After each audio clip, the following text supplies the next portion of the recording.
Are we So, on? yeah, we're live. We're on. Oh, we're on, baby. All right, guys. Well, welcome back to the podcast brought to you by MHPValley.com. So today we do have a special guest, my good friend Chris Duffy. Thanks for joining. Thanks for having me.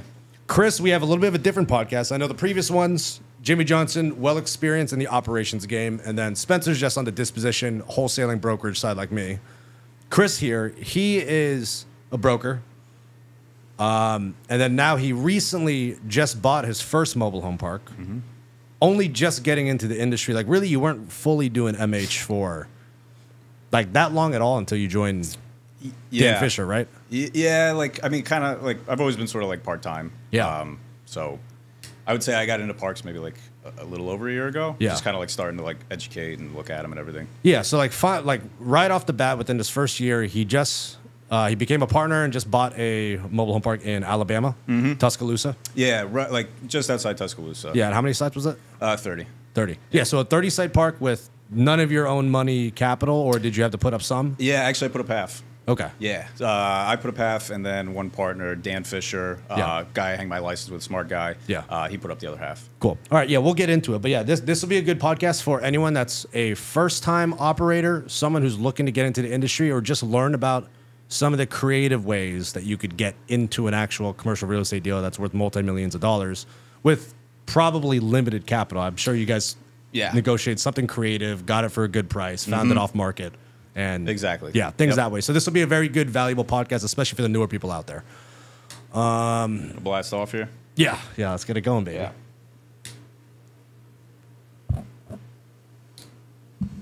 Yeah, like I mentioned, these are from the local Tampa cigar rollers downstairs, and then be careful with the flame because it's a big one.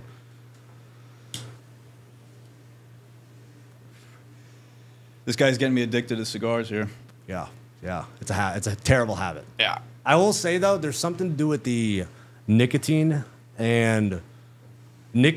cold calling, and computer work. I think go together. And really coffee. Well. Yeah, and the black coffees. Dude, nicotine and coffee. I'm like, I don't have to eat the whole day. Yeah, like, nicotine, so coffee. Yeah, that's my problem too. Well, one, I just get so busy some days I don't even have time to eat. Yeah. So like, I'll be working at 9, and then by the time I finally get a break, just because I'm putting out fires or just so much shit on my to-do list, I'll finally have time around 3. But when it's 3, it's like, let me just keep working until 5 or 6, because a lot of people don't like to answer their phone after 6. So. Yeah.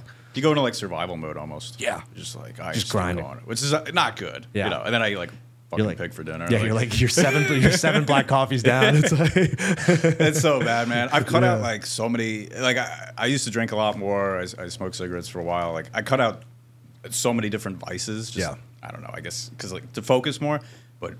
Yeah, caffeine, no way, man. I consume way too much caffeine. Yeah, I'm doing a full quarter of no drinking right now. Yeah? So like, how's it going? Good. About a month ago, I got back from Vegas. Just between like weekends, it's like the same repetitive stuff. Like, all right, you go out, have some drinks and stuff, and then like it basically like sets you back where you never get ahead of Monday. Mm-hmm. So then after like I did one last Vegas trip that I had planned with like some of like the guys, and then I didn't want to go on it. Like I was honestly too busy. I didn't have time. But I'm like, I had this trip planned. It's like, all right, I'm gonna do this trip. Yeah. I'm gonna come back, full quarter sober, 90 days, and then nice. We'll see how it goes. So. I did. I think I did the first like 4 months of this year. I was gonna try to go the whole year. Really? I did like the first 4 months of this year. And I had like a shitty day, and I just caved. And then just You're spiraled. like, you gotta crack open the Millers. Definitely. Next thing I know, Yeah. So and this will be good because I'm genuinely curious. How'd you first get into just real estate in general? For those of you who don't know, his branding / company previously, and he's still carrying the branding forward as far as like operations and marketing as Pioneer Partners. Where did Pioneer Partners morph from? Yeah. And like before that, how'd you even just get into real estate in the beginning? Yeah, sure. So Pioneer Property Partners, it's a mouthful. It's like alliteration, but PPP, baby. What's that? PPP. PPP. That's good, man. It rings off the tongue. I know. I was like, maybe if I just make it like obnoxiously long, everyone will remember it. Yeah. But yeah, man. No, I guess like my first exposure, kind of, sort of, to real estate was like my father ran a commercial property maintenance company, his own business. Okay. So when I was a kid, I would at least like, I'd at least like swung a hammer, or hung some drywall and stuff like that. But not really like on the investing side or anything like that. Yeah. And then, there wasn't really anybody in my family that was like a broker, lender, anything like that. You know, fast forward, I got it like mid-20s. I was like kind of looking like what I was going to do for a career. Like I kind of hopped around a little bit. I went friggin' taught English in Europe for a couple of years and then came back and I was like, all right, I got to get like a big boy job. And, you know, I was like 26, I think. And I was like, well, like I've always been interested in construction and, you know, my buddies were making some pretty good money in it. And then like with my father and everything, it was like, okay, like, and I don't like to be at a desk like all day, or rather, better said, I don't like to be in an office all day. I don't mind sitting at a desk, but so wound up working for like a residential home builder as a superintendent, like kind of learned the building process. Then I moved to Tampa here and got into commercial. I worked on a couple big projects in downtown Tampa. But still like not really like in the investing side of things, obviously, just kind of like learning how buildings and houses get put together. But you know, I mean, maybe I just like kind of started to see like the guys who like owned everything were like, you know, it was a completely different side of things, like the developer versus like, you know, the guy who's kind of just putting it together. So I was like, okay, I do eventually want to kind of be on that side. And then, you know, during this time, it kind of, you know, similar story to a lot of people, started drinking like the Bigger Pockets Kool-Aid, started reading a shitload. I was reading books, like, you know, I was spending my weekends like reading books basically. You know, networking with people, going on LinkedIn, kind of like being that guy where I was just like, you know, reach, like I'd punch in like a real estate investor or something, and like basically anyone who came up, I'd like connect with them and be like, hey, you know, like I'm looking to get into the game, blah, blah, blah.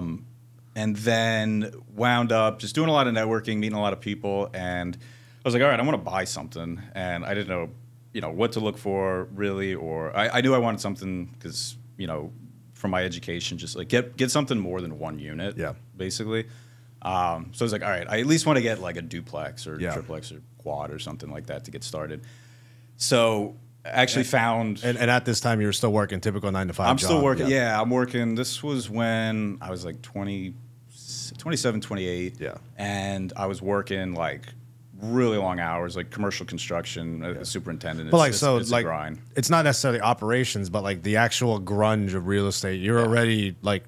And I know this, but for the people listening, like you were kind of already getting involved in like that industry, so to speak, rather than like you're not completely green to just the real estate space. No, it definitely helped. Like I you know, just kind of being in that realm of real estate, I think I had like a slight edge, I guess. But as far as like evaluating real estate, I was pretty new, or like how transactions worked or anything like that. So wound up finding like a duplex that I still live in up here, just a little bit north of downtown Tampa. You did the true Bigger Pockets thing. I did the real Bigger Pockets. Well, I did the house hack and burr. House hack and burr. I did the house hack, and but man, I moved into like the smaller unit. And then I rented the larger unit out to some college kids. Like by the bedroom or? No, it was like one lease, consolidated lease, but like they like all the rent checks just hit, like the deposit, the rent checks, and like everything just like hit my bank account all at once. And you're like, I was like $9,000 with like, and I was just like, okay, I got to get more of these. Man. This is real. This is real. Like shit. Okay, this is real. Yeah, man. So I kind of just kept grinding it in construction. I wound up actually taking on a second full-time job, and I was working just insane hours. I was working nights. I was working holidays. I was working Sunday morning. I'd be on site. What year was this when you bought that? It was 2020. Okay. So things were starting to get like pretty crazy because of COVID. Like valuations and stuff, especially in Tampa. And yeah, man. So I took on like a second full-time job, and I was just like, I gotta. This was also like probably knowing that like I don't always have to use all my money to get into a deal. So I was like, the only way to buy real estate is like I've got to make like a shitload of money and save it, and then like every 2 years like go get a conventional loan with a W-2 and buy it. So I was like still kind of in that frame of mind, I guess. So worked 2 jobs and then saved up a whole bunch, and then I bought a third unit kind of out in West Shore area. For those of you, was that like a townhouse or condo? It was a condo, man. Yeah, which like that's the one. That's the one on your Instagram that I saw. You were like got the flooring done not that long ago and stuff. We can get into it, but like I would not recommend condos as investments. You know, once you're like rolling in it, maybe to like go live on the beach or something. Yeah, just to go use it a few months a year, then rent it out. Pretty much. Yeah, if you can even rent them out. They're like all these stupid rules, but yeah, man. So bought that, and then I was like kind of tapped out. So I was just like, all right, what do I do now? Yeah. And a different builder who was actually the guy who built the duplex that I bought, like reached out to me because he knew I was like a project manager, superintendent in construction, and he was like, hey, man, you know, why don't you come work for me? Like, in a nutshell, he's like, why don't you come work for me? Help me do these like custom houses in Tampa. And I'll teach you like the real like investing side of things. Yep. And it wasn't gonna be very good money, but I was like, man, I'm gonna learn like a shitload. Yeah. So did it actually pan out that way, or no, not at all, dude? It was a total bust. But you know what? I learned a valuable lesson, man. And it's like just take things with a grain of salt because like I wound up just being like basically like dude, I don't know. I was like a low paid project manager. I was like I can make like 30 grand more. To do this. And he was like never really around, and then like I was like, yeah, screw this. So I kind of quit doing that after a little while. I think I like just got my real estate license too, so I'm a little over the map, but I'm trying to remember like linearly. Yeah, it's hard. How I got into all this, and then had my real estate license around that time, and I think I took like some bullshit like remote job. I was like, you know what, I'm just gonna work this like really rinky-dink like remote job that gives me a ton of flexibility. I'm just going to be a real estate investor. Yeah. And I was just like, I'm going to, I got my license and I'm like working kind of part-time in this rinky-dink job. And I had a lot of flexibility. So this is when I started to just like, I don't know, really network with a lot of people and start to like kind of talk to sellers, but like not enough that I should have been. And one thing to break down for newer people with networking. So one thing that was hard for me getting into the industry and just real estate in general, I've never, and even to this day, I have no idea what networking means. In the sense of like when someone says networking, now I'll break it down how he does it because he actually just reached out to me this way, which is funny. And I learned this from you. It's That's like, right. I slid in your DM. Yeah, just reach out and be like, hey, you want to grab coffee? I'm in the industry too. Yeah. So like when people would tell me similar thing, when I was trying to get into just real estate in general, I had no idea what to do, did the bigger pockets thing, but I was trying to think like, everyone's saying, all right, go network with other real estate professionals. And I went to like a RIA meeting and I got nothing out of it. Same. Didn't meet anyone. Yeah, same. But I was always like, the fuck is networking? And I would break it down as literally if you could find a way to get their cell phone and email into your phone, that was success. So. Pretty much. But one caveat I'll add to that, and this was like again, for those of you listening and maybe just kind of getting into it, do create like meaningful connections and relationships. I would say so. Like I was again, I was pretty green. So like my mindset was like any and everyone who's ever touched a piece of real estate, I should go have lunch with. Or go get coffee and that's with. Literally, he just DM'd me. He's like, hey, dude, in the industry too, we ended up grabbing lunch, and here we are, we're friends now. And it worked out to be. This is a great example of why you should do it. Yeah. But again, caveat to that is like, I must have had 1,000 Zooms or 1,000 coffees with shit that just like, it was nice meeting them. You know, they're smart people. But nothing productive. Not in the realm you would go I was down, driving across town to go like, buy, and a lot of it was good, but a lot of it was like, how much impact, how impactful was this, I guess. So I would just say, try to like niche down as much as you can as like maybe what you want to do. And then of course, like do some networking, like gain some knowledge and, don't be that guy that's just like, hey, can I just pick your brain forever? Like I always tried to offer something like, hey, I'll take you out to lunch. Like a really I met with like some really seasoned, like hard hitting guys in Tampa. Just because I was like, hey, like you got to eat. Like, you want to sit down for a little while. But yeah, so I would just, try to make them meaningful connections that you think might lead somewhere, I guess. Yeah, and it's hard to pick a niche in real estate if you have no experience too. So if you guys notice, he just got jobs around real estate. And then that kind of, he saw what niches he wanted to go down, ultimately mobile home park and stuff. And then if you need a smaller lighter too, I got that. I like this. I feel badass using this. It's like a gun, man. It's like a fucking gun. So what helps with cigars too, I'll show you a trick, right? Let me see yours. Yeah. So when you start to see it. Canoeing? Yeah, canoeing stuff, you want to burn past it on the canoe side. So Okay. like on this, because that means that part of the leaf has more moisture, so it's not burning at the same rate. So you want to give it a head start on that side. Yeah, that's how you got to do it, man. And then now, once There you you're go. smoking it, Thank you. Yeah, dude, you're a pro. I'm like, I smoke a lot of them.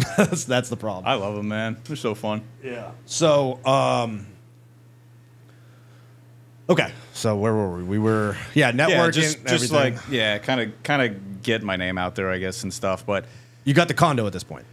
yeah, I had that. So I Hey man, three units, all your own money, your own mortgages and stuff. Did you get typical mortgages or yeah, anything I got creative? regular mortgages. I had to put a lot down for the second one. Yeah.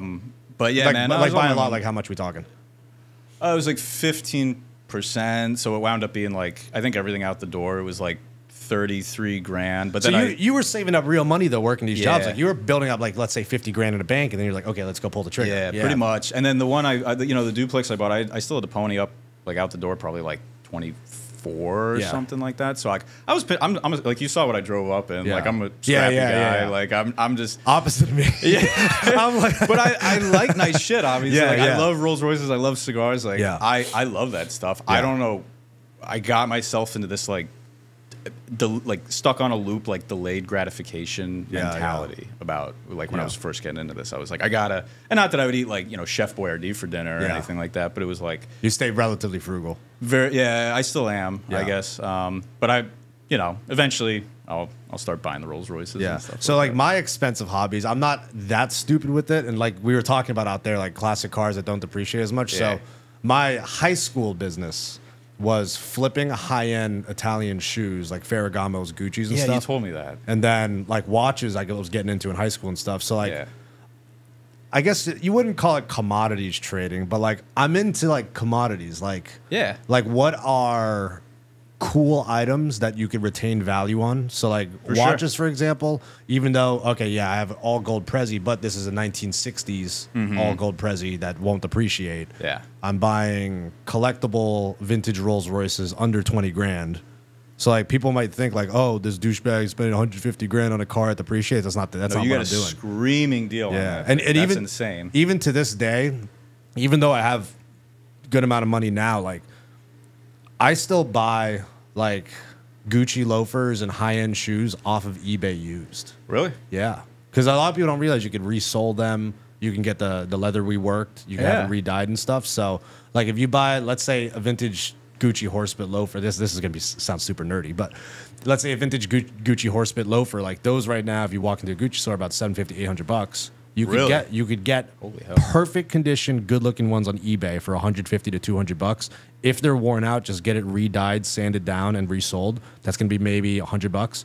You'll have literally close to brand new looking Gucci loafers for $300 that you could always sell again on eBay. Yeah. So you like can make money on 'em. even something as stupid as your shoes that you wear. If you want to wear high end shoes, a lot of people don't realize if you buy right. Again, just like real estate, if you buy right, If you buy it right, man. You're just a deal finder. That's I'm a the deal thing. guy. That's it. You're That's just it. a deal even guy. even with the fancy stuff. So That's I'm the like, thing. what are even deal things that I could do that are super cool? Yeah. Now the only thing that's not a deal that I'm doing right now is the MMA gym.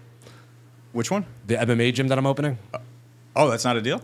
No, because it's like that's the first move I'm doing in my life that is a massive liability. Really? So everything. Can you tell me more about that? Yeah, not the hijack style. I'll make it quick. No. Because I want to get back to your. Yeah, no, we're just. Like something like this office, cheap. I can afford this any day. Something like the cars, I buy them all in cash. I can offload it any day, even make a profit on it. Right. Same thing with all the stupid, dumb shit I buy. And then, like clothes and stuff, this is like from Express. I don't, Sure. Even though I like to dress nice, I'm not actually blowing money on stupid stuff. When I put money into like the real estate marketing stuff, that like now I probably spend probably $4,000 or $5,000 a month on marketing tops, depending on like how many blasts and stuff we send out. It's like it's all relatively low. And when I first started email text blasts, it's a few $100 and then it eventually builds up. The MMA gym is about it's going to be around $5,500 after utilities and everything just to stay open. Security deposits, build out's about $25,000. Yeah, that's so this gonna be is, the- And then it'll probably be 3 to 4 months to get break even after we're paying rent. We got the first 2 months free, but really that's for build out and a soft opening. We're not going to really fully market until it's open because we have a nice facility. So like, that's the first move I'm doing. That's like a true like $60,000-$70,000 hole with nothing to show for it. So like when you do $60,000-$70,000 as a down payment on real estate, if you're buying right, you really did not spend that $60,000. You just converted it into a different type of asset. Right. But this business idea, and this is why I think a lot of brick and mortar businesses are terrible business ideas. I'm only doing this as a passion project just because I'm sitting on some money now, but it's like truthfully a total liability.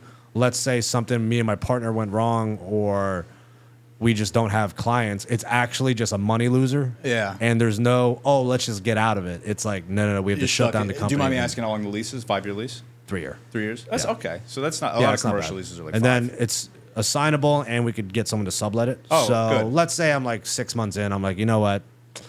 I could tell him like, hey, you need to find someone to buy me out, or let's just shut it down and try and find a different gym to take it over. So you can assign it. Yeah, I got ways out, and I did the real estate thing. So like, that's why I got the months free up front. You know, negotiate. You did it right. Did you do the lease yourself? Yeah, I got a tiered rate, and the cool thing too, I just dealt with the owner of the property direct. No, like leasing agent and stuff, just because I cold called and stuff. You just cold called? Yeah, I was like, hey, listen, I'm interested in the unit. So you got like an empty building over there, like we're looking to do this, and he didn't do any background checks, no credit checks. Literally, he's like, how much money you got for the idea? I just sent him a screenshot of the bank account of money I have set aside for it. Dude, nothing. Signed a $200,000 lease, like when you add up all the payments and everything. $200,000 lease. He didn't check anything. Not a single thing. He didn't even ask for it. I just sent him a screenshot of my bank account, and he's like, "You're good. Here's a lease." That's kind of mind blowing. So another thing, like guys, if you know how to like talk real estate, the same thing with you bought the park on seller finance, right? No, we got a loan. Wow, private or a bank? It's like a small local bank. Wow. Yeah. But did they go like super in depth on like personal financials or anything, or? So funny enough, man, they did actually check like my W-2 income. Which is one again for people listening, like that is one bonus. Like if you do have a W-2, is like you're a little more like loanable. Yeah. So and a good caveat to add on to that, I literally probably would not get approved for a house today. You don't think so, dude? I write off everything's a business expense. Oh yeah. Wink, wink. No, that's a proper business expense. But we can edit that out. Yeah. No, but like because. Commission only 1099 and stuff, and then I'm always putting money into other things. It's like, probably now because I've been in the industry 4 years, so I do have 2 years of like. I think more you than could. 2 years. I know a lot of real estate guys who have been in for like 3 or 4 years, and they're able to get loans. But yeah, like if you wanted to. Yeah. You know, I don't think you're like hurting to buy a house. Nah, dude. If I was buying a house, I'd start cold calling and find some old lady. I started to do that. Yeah, I'd do the whole buy it on hard money, a fixer upper. I'd move in the fixer upper. Yeah. Refi it and live in it myself. Then. Yeah, because paying retail and all that is around here is going to be. Dude, once you're a deal finder, you can never go back to just buying something. Yeah, bro. You really do, But with that MMA gym, man, I mean that's such a cool passion project. Like that's. I'm just hoping it breaks even, and I eventually recoup my money after a couple years. That's it. I think it'll be a success, man. Because like that's the thing is eventually I do want to. I don't want to just like own real estate. I mean, obviously I'm going to own real estate forever, but like eventually I want to get into some stuff that's like real passion projects and stuff like that. So. Yeah, I'm in the. Because I have enough money to where I'm still putting money aside from, I'm just trying to build like my optimal lifestyle. I'm honestly 90% there. I've always wanted an office, a podcast studio. Yeah. Part of a private club, the Italian club, which is coincidentally doubles as the office. Yeah, for everyone watching right now, it doesn't do it justice because this is such a sick location. Yeah, and for the money, it's like, dude, it's silly. Even if I was running out of money, I had to leave the apartment and stuff, I'd keep this office. Yeah, because you could live in here. Yeah, dude, the bang for buck here is nuts, bro. Yeah. So like that, and then once I have the MMA gym, I've always wanted to do an MMA gym. I almost did that the first year I got into real estate, but at that time, for me to put 20, 30,000 to something at that time was like, oh, man, I got to really think about it because I wasn't used to making money, and at the time I was still like just scratching like decent money for a young guy. So it would have been horrible to do it then, but now it's like, okay, we could start off with a big location, money's fine, I have it put aside, we can like do it the right way. Yeah, we're gonna build out like a 1,700 square foot, like proper mats, lighting, like the whole nine. Rather than if I did it back then, that would have been a bad time to do it. But like right now I'm focused on, all right, what are the cars, if I could find a deal on it? Yeah. Can I get the cars I've always wanted? I've already had like watches and, you know, stupid shit. Like that for a young guy, this stuff still matters. I know a lot of you older guys listening to this are probably like this fucking idiot. But good thing about brokerage, liquidity. Yeah, dude. So when you have liquidity, you could do it. You could make a lot of moves super quickly. But yeah, so I'm trying to do the optimal life and then eventually go to buy side, because if I could put all the money in the optimal life things, I'm not going to be worried about spending on more dumb shit. Yeah. And then now it's like, okay, if let's say I made 250 next year and I already got done with all this, I got kind of my optimal life. Now it's like, I'm ready to go put 150, 200 of that 250 straight into deals. You've built a business too. That's the thing. That's the thing. Like I have consistent lead flow. My thing is always, like I'm working towards that. Yeah. You know, like I do, you know, eventually want to be like full-time real estate, like just doing deals basically. But you've got like MHP value, and like I know you deals with Other Street and everything, and it's like you've got money coming in to fund all that stuff. Like I've always like done this here, or like worked my jobs here, and kind of like pinched my pennies, and then like, you know, was able to get into this deal and everything. Yeah. But that's one thing I wish like a little sooner on. I was like, I need to build like a business to fund the assets. Like I need to get my earned. Everybody's like passive income, but it's like I need to get my earned income up, solid earned income, and then you can start. And then I can funnel it into, you know, mobile home parks or whatever. Yeah, like when we first met, that was kind of the beginning of my first time having, because that was about 2 to 3 months into it working. Since then, about 2 to 3 months before we met until now, this is my first time having like true consistency of lead flow. Versus before the last few years. And remember I was telling you like I was in New York and then moved back because of the interest rates and everything. So all those first 3 years in the business was like typical brokerage stuff. Cold call, chase the next deal, cold call, chase the next deal. But then that luckily built enough database so that now that I have like the proper marketing things, it's like consistent lead flow. I don't have to cold call anymore. I always have listings. Brought on the 2 guys with me that are executing on the listings. They're making big money. Yeah? Oh, yeah. So you got 2 guys working under you right now. Yeah. So like one of them's 19, bro. So one of them is 23, straight out of college, still lives with roommates, college thing. First deal ever, makes $27,000. Like his net take home. Awesome. The kid who's 19, crazy money for a 19-year-old. Yeah. I wouldn't even know what to do with that. The one who's 19. When I was 19, dude. I told them, just blow it. It's your first year in the industry, bro. Blow it all. That way you don't need to do it again. Buy a Rolls Royce. Yeah. Honestly, that's a better buy than what I did my first year. It's like the one who's 19, he's got 3.4 mil under contract, on one deal. He has another deal for $900K. Contract should be signed Monday. That's awesome. Final revision sent out. He's got another $400K-ish deal. We got first contract draft. All 3 of these should close by end of the year. He just started a few months ago. So were these, if you don't mind me asking, were these leads that like you kind of gave him and you were like a mix of both? Okay, so he generated some of them on his own. Yeah, cool. Yeah. So like the 3.4. So he's getting after it. Like dude, because one thing I learned disposition and executing on a deal. I didn't systemize that enough, but systemizing cold call. Here's how you research. Here's how you respond to the email blast inquiries and everything. That I really thought through before bringing them on. So right off the bat, BOVs, both from their cold calling and the lead flow I have. Nice. But yeah, like Nathan, him being 19, he's probably gonna make, because he doesn't know like the contracts and stuff. So I got to get involved and stuff in that, but.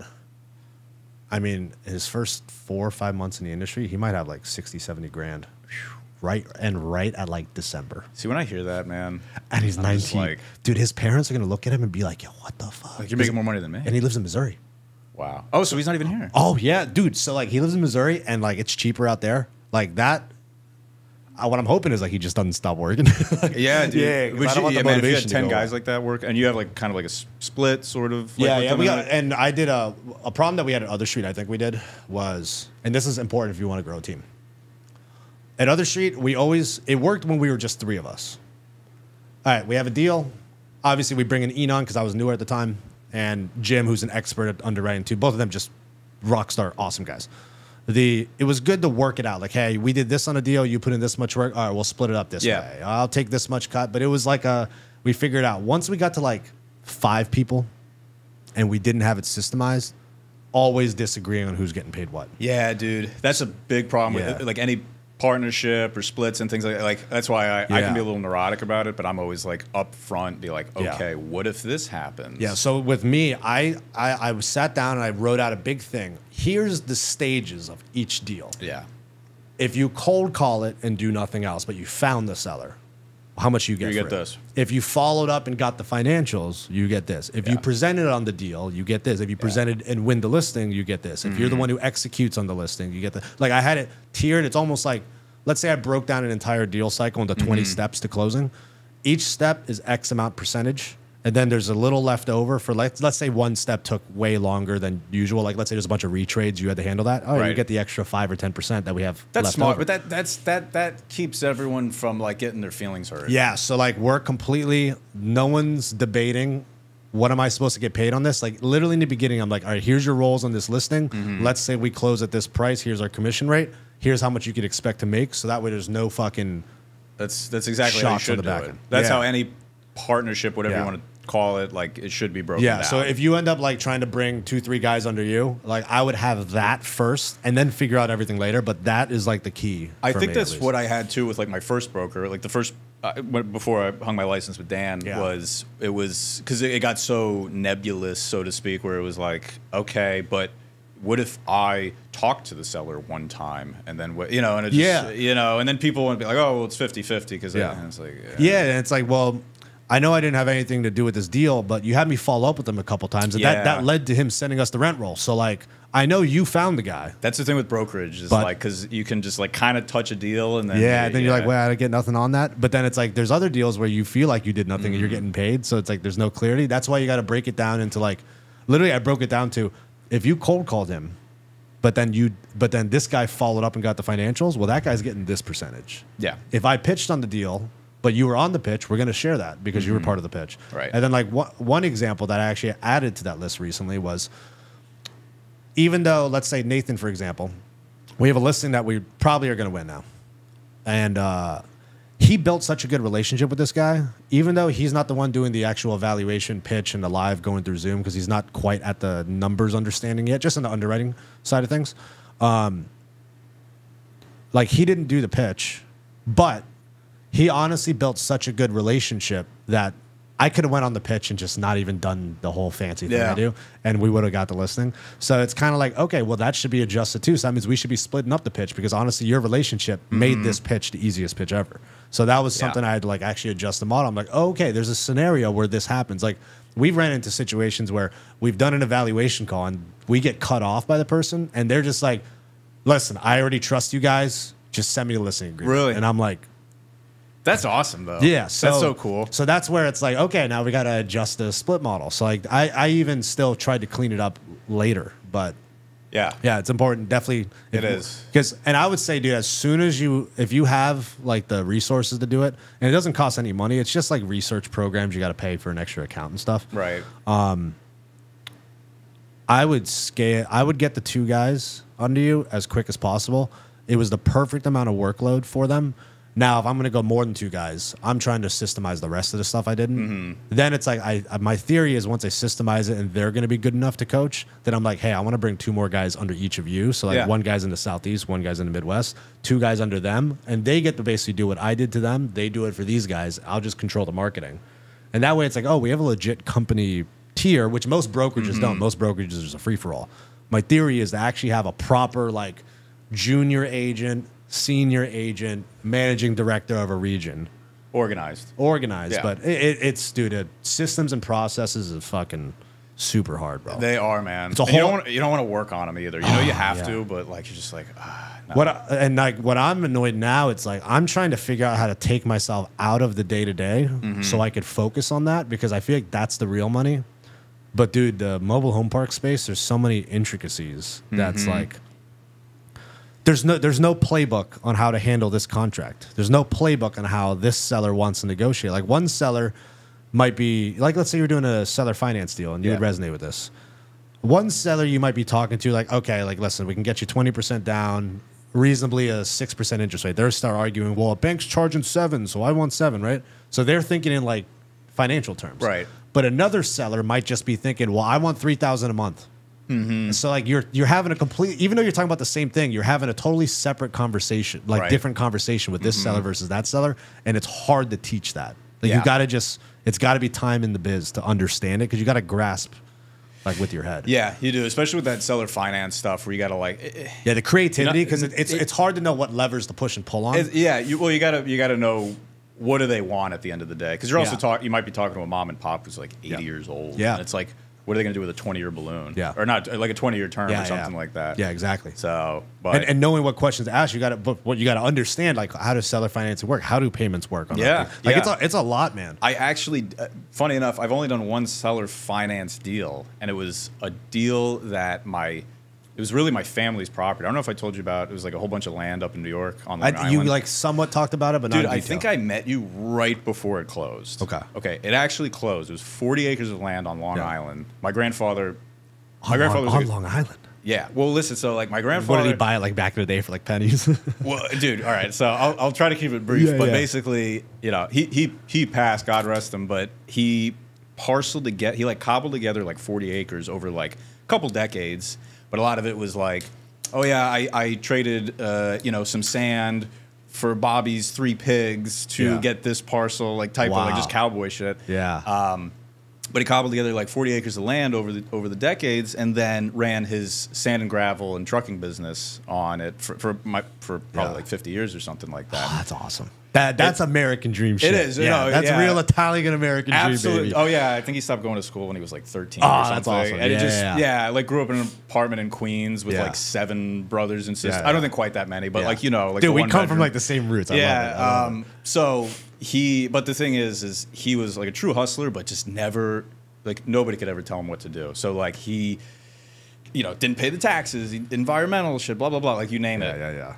This property had problems with it. So when it came time to like try to get rid of it because the business dissolved, it took soup to nuts, probably like 5 years to actually get it sold. Yeah. And we wound up selling it to these 2 developers on Long Island on a seller financing note with that my parents or like the trust kind of like holds the note. So that's the only deal I've ever actually been like a true seller finance deal on. But like I got to kind of see how it got put together. Like, hey, this is what we're working with an about. attorney to draft like a promissory note and everything. So it wasn't necessarily like my deal that I sourced or anything, but being involved in one, it was pretty wild. Yeah. No, it's there's just so many different. There's no playbook. It's it all just depends what everyone wants. That's what's so interesting about commercial real estate. Like residential, it's so systemized in the sense of like, how do you value a home? You pull comps, you look at the ARVs, you look at the price per square foot, and like in commercial, it's like there is no such thing as a rule of thumb. No. It's one guy might just want you to say, hey, I want you to you need to pay $5,000 for dental work as part of the contract. Because like, it's the Wild West. Yeah, it still is. I mean, you can negotiate the dumbest stuff. Like, oh, I want you to build a dock at my house if you want to get this deal. It's like they'll put that in the contract. You could write that in. It's kind of crazy. Easily. Yeah, I know one guy who had to gift a dude a Bronco. So he had a Ford Bronco, and the one guy like really wanted it. And when they were trying to get like the deal across the finish line, this was like a super large deal, like a 12 mil deal or something like that. I don't want to say whose name this is, but he's actually a broker in the space who's a young guy too. Like the same age as us. Yeah. And the way he got this deal done, so he had like it was before the Ford Broncos blew up in the last few years, but it was like a $35,000, $40,000 car. And the guy like loved the car when he went to go meet him. So like they're going back and forth in their contract. They're like right at the finish line. He's like, dude, what do we need to do? And he's like, what if I give you my Bronco? Give me that Bronco. And literally they put that in the contract. That's so funny, man. Isn't that awesome? But that's how deals get done, man. Like now he got like a $250,000 commission check, so he's like, take it, please. I'll go buy 4 of those Broncos. But still, man, that kind of shit is so cool. And you realize like you're only kind of limited by like your own creativity really in these kinds of deals and stuff. Like I don't want to say like anything goes, but like kind of. I mean, like if you're looking at a property and it's like there's bank debt on it, like a bank holds the first position, like it maybe complicates things a little bit. But I mean, you can kind of freewheel it. Yeah. But all right, so I mean that was a huge tangent. That's okay, man. We're just I love it. Man. Yeah. You got the condo, you got the house.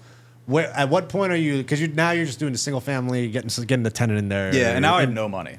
Like not, or saved up rather. Yeah. Like I'm like, okay, I got to blow the liquidity on equity, baby. Yeah, and I'm like, yeah, there we go. So I'm like, dude, you know, I want a whole bunch. I want to go fast, like, you know, and but I don't have any money, so yeah. At this point, I'm kind of just like scratching my ass a little bit. Like, what do I do? And now you're doing Pioneer Partner. You're still working 9 to 5, whatever that may be, something construction related, some shit, right? Yeah. You're trying to broker real estate deals, wholesale real estate deals, or like. Because I know Pioneer Partners, you were more so doing like commercial stuff. Seemed like. Yeah, so kind of, you know, I love the debates on this podcast that you guys always have about like wholesaling versus brokering. Because I kind of went back and forth on that. Yeah. I think this was like right around the time I wound up getting like a business partner. It just didn't pan out. But he did like more wholesaling stuff. So I was like, all right, well, you know, maybe we just like wholesale parks. And then like I had heard, you know, like Jimmy and Spencer, the guys you had on that were like wholesaling, but then I knew guys who were like just like you know, you're brokering. And I was kind of just like, well, I want to buy. First and foremost, like I'm an investor. Like, you know, I have my license and I have all that stuff, but like I always wanted to stay in the frame of like I'm a buyer. Yeah.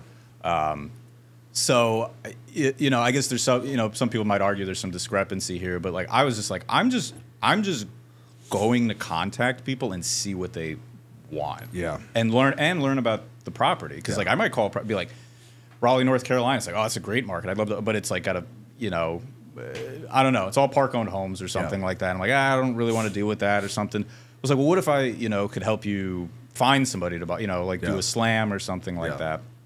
So, you know, long way to answer the question, I guess, is, and to this day, I just call people, and that's how I found this park in Alabama. Because if he had said, you know, I want X for it, and I run the numbers, and I'm like, well, that's kind of close to market, but I could help him move it. I would have probably just slammed the deal or something. Like, I wouldn't have bought it. Yeah. But because the guy was like, this is what I want, and then I back of the napkin, I go, this is a buy. I'm going to kick myself in 5 years if I don't buy this. Yeah. I'm like, I'm going to take this down. So that's, you know, it's kind of like a monkey brain business, I guess, in that I just call a guy, see what they need, and then I figure out the exit strategy sort of there. Yeah. Like, how am I, not to sound cliche, like, how do you help the person? But, like, how do you help the person? Like, can I just buy it? Can I assign it? Can I broker it? Yeah, that's my biggest thing. So, like, I actually hate the wholesaling approach. I hate wholesaling at mass scale because ultimately, like, product or service in the industry, it's like, are you offering a like, the idea is you get compensated in exchange for a valuable product or service. Right. The problem is with wholesaling. I think wholesaling is supposed to be intended to, you are trying to actually buy the property. Something happened where it's not meant for you, and you can assign it. Maybe you get compensated for that time because you actually did some due diligence properly, like you were intending to buy it. Right. The problem is people wholesale at mass, and now they're just unlicensed brokering. And the problem I have with wholesaling in general is, like, everyone who I know is a wholesaler, the only reason they're wholesaling rather brokering is because they want to quietly take more equity than they're supposed to.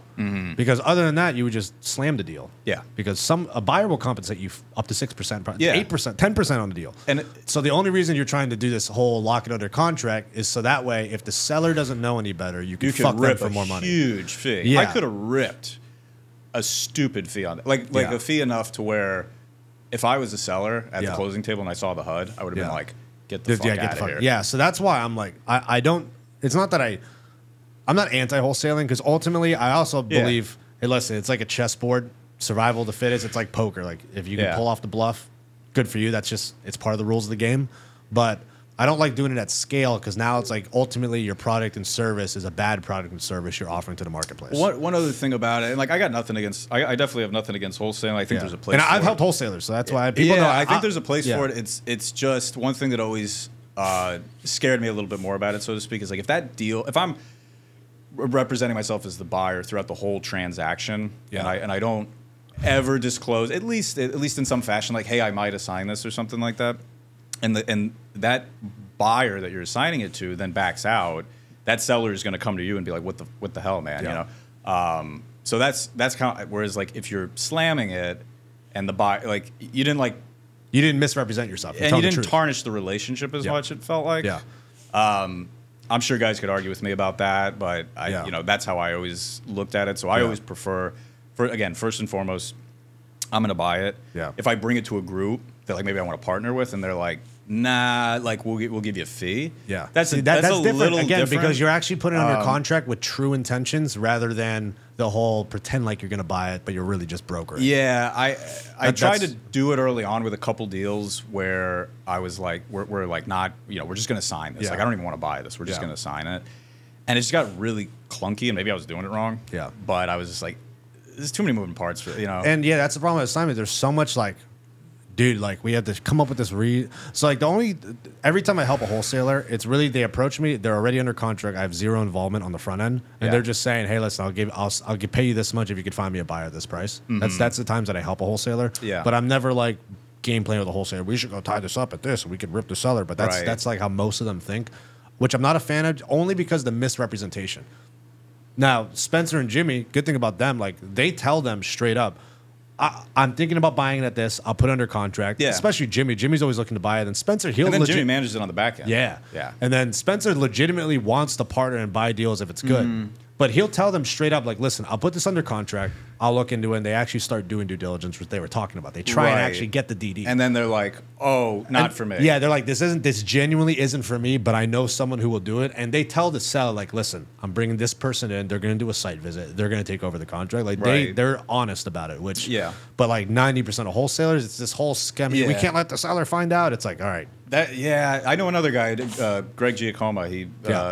I know he's like super upfront. He's like, I'm assigning he's a super I'm like assigning us. Yeah. And they're like, okay. But then, dude, there's two guys I know in the industry that are younger guys that they really low key wholesale, and they only do 200K fees. Wow. Yeah. That's the thing. But that's probably what's so enticing about it. They're driving Lambos and shit. And you're not gonna make a $200,000 fee on a $600,000 part brokering it. Dude, so it's very enticing, right? Yeah. And these two guys, bro, these two guys in the industry I know, no one knows that they do this. No one. Oh, yeah, I think I'll tell you off camera, dude. No one knows that these guys do that, and they're legit buyers. Like they own thousands of sites. Like they're real buyers. Also, they're legit buyers, so they could take it down. I have in my contract pretty explicitly, just like I could assign this, and it's not just like check the box like assignable, non-assignable. Yeah, it's like, obviously there's legal jargon or whatever, but it's like just a heads up. I might assign it if it just turns out to not be the right deal. So but yeah, I think first and foremost, it's I want to buy, and even if it's just like I get a small equity cut, maybe like a fee, and then I, like the deal in Alabama that I bought originally, I was like, because I hadn't sold the condo or anything, like I didn't necessarily have the money yet. I was like, I can get the money, but I brought it first to like a group that already owned like a shitload of parks in Alabama.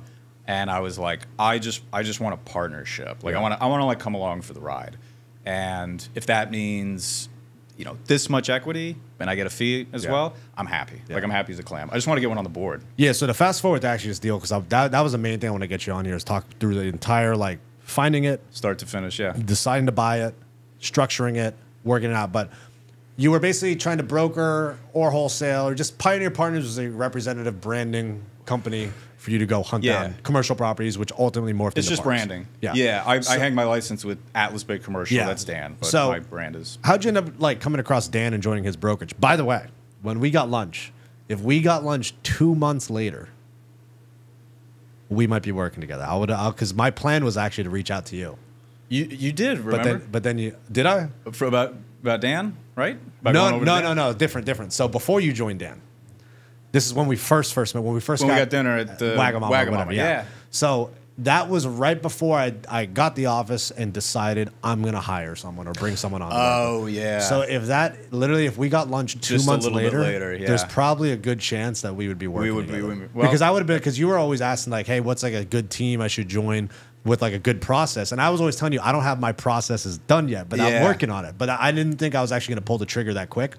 But as soon as I got the processes done, and I was thinking, okay, let me like reach out because I had people from the YouTube vlog. So these two guys that I brought on, they reached out to me from YouTube. From YouTube, yeah, that's awesome. By the way, it's working. Yeah, that actually worked out because maybe I never got paid directly from YouTube, but YouTube led to I got paid. Yeah, you kind of did. I mean, my cut was good. Yeah, you got a much better cut. Yeah. So, but Yeah, because that was probably 2 months later when I decided I'm going to do it. It was probably right around that time. But that was right when you joined Dan, so I was like, let me not like push the Yeah, dude. Well, like I met Dan a few months before that when I was working with this other partner where the thing just like didn't pan out. And he introduced me to Dan. Yeah. That's how I met Dan. Yeah. And I heard good things about Dan too. Yeah, Dan's great. Super smart guy.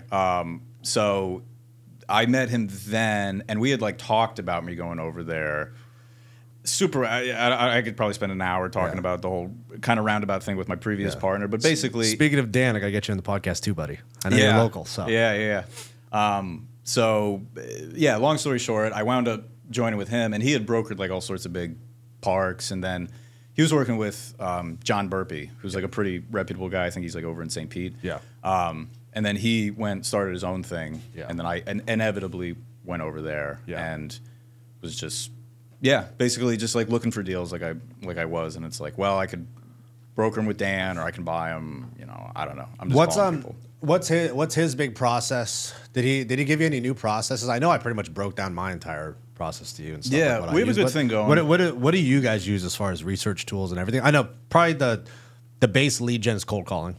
That's like all I do. Yeah, which I really should incorporate more stuff. No, I do to this day. Like, if I'm just not, my database is just big enough. I don't need to, but that doesn't mean I don't. So like every time we have listings and everything, I cold call every surrounding owner. I still do it just like day one. Nice. Yeah. Like even to this day. I think it's great. Yeah. Yeah. Like there's nothing's better than cold calling. Even this whole like rentable podcast studio. My plan is to do direct text blasts and calls to like real estate agents, local business owners. So the same thing, like, I feel like true business, it's like you fucking talk to clients. You don't do this. You don't post on Instagram. You talk to clients. You talk to them. That's the best Especially way. if it's an older seller. Yeah. Especially. Yeah. Like, you can get away with it if the guy's 25, but how many 25-year-olds own, a 100-unit mobile home park?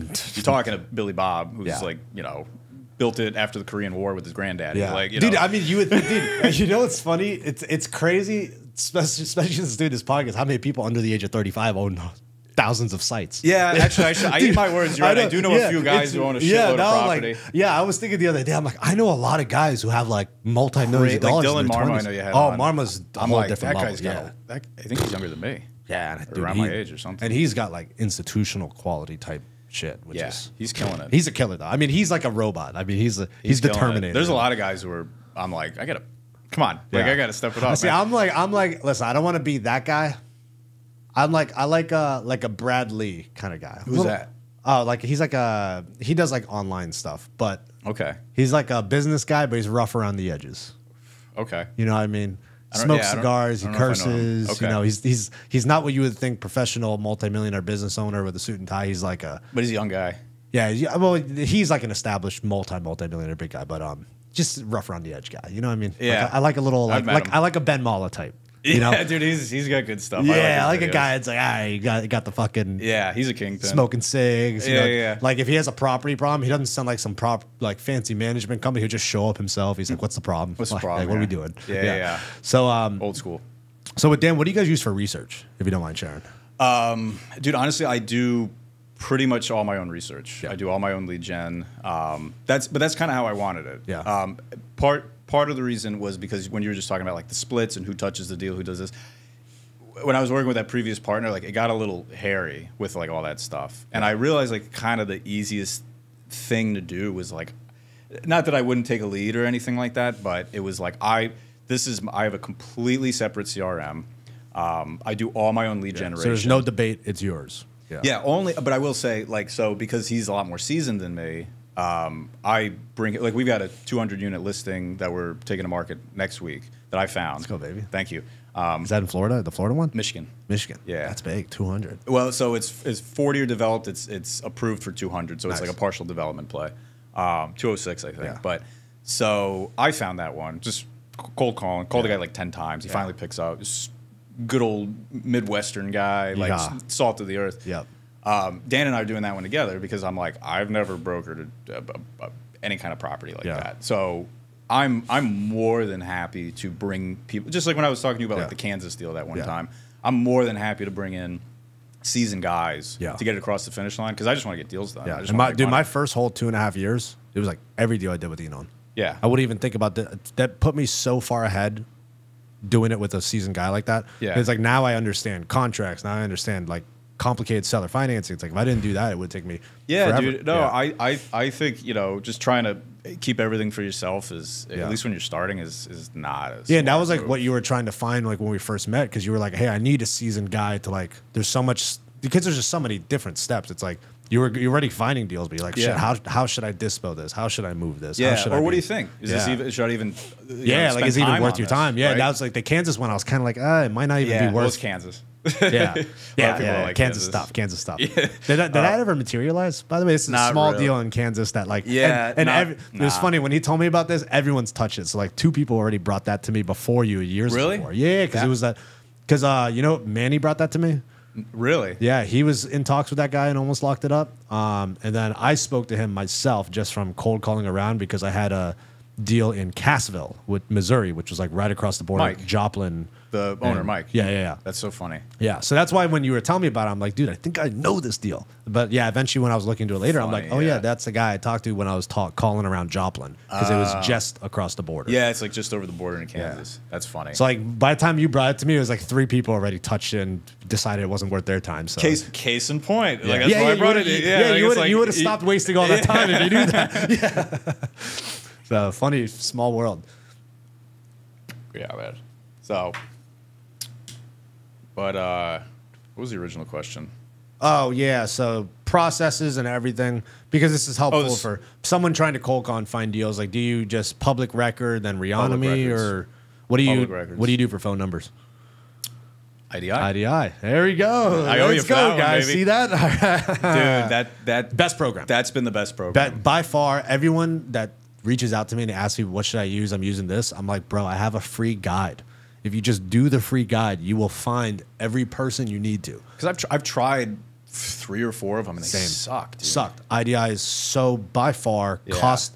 It's not cheap. It's like $1.50 a search, and you're probably gonna do like sometimes you do like 3 or 4 searches for like people, so it racks up. So I worked out an agreement with them where if I do like the batch thing, it's only 25 cents a lead. Nice. Or 25 cents in Have you been able to do the batch well? I haven't yet myself, because what I like to do is I'm like you. I like to manually do it myself.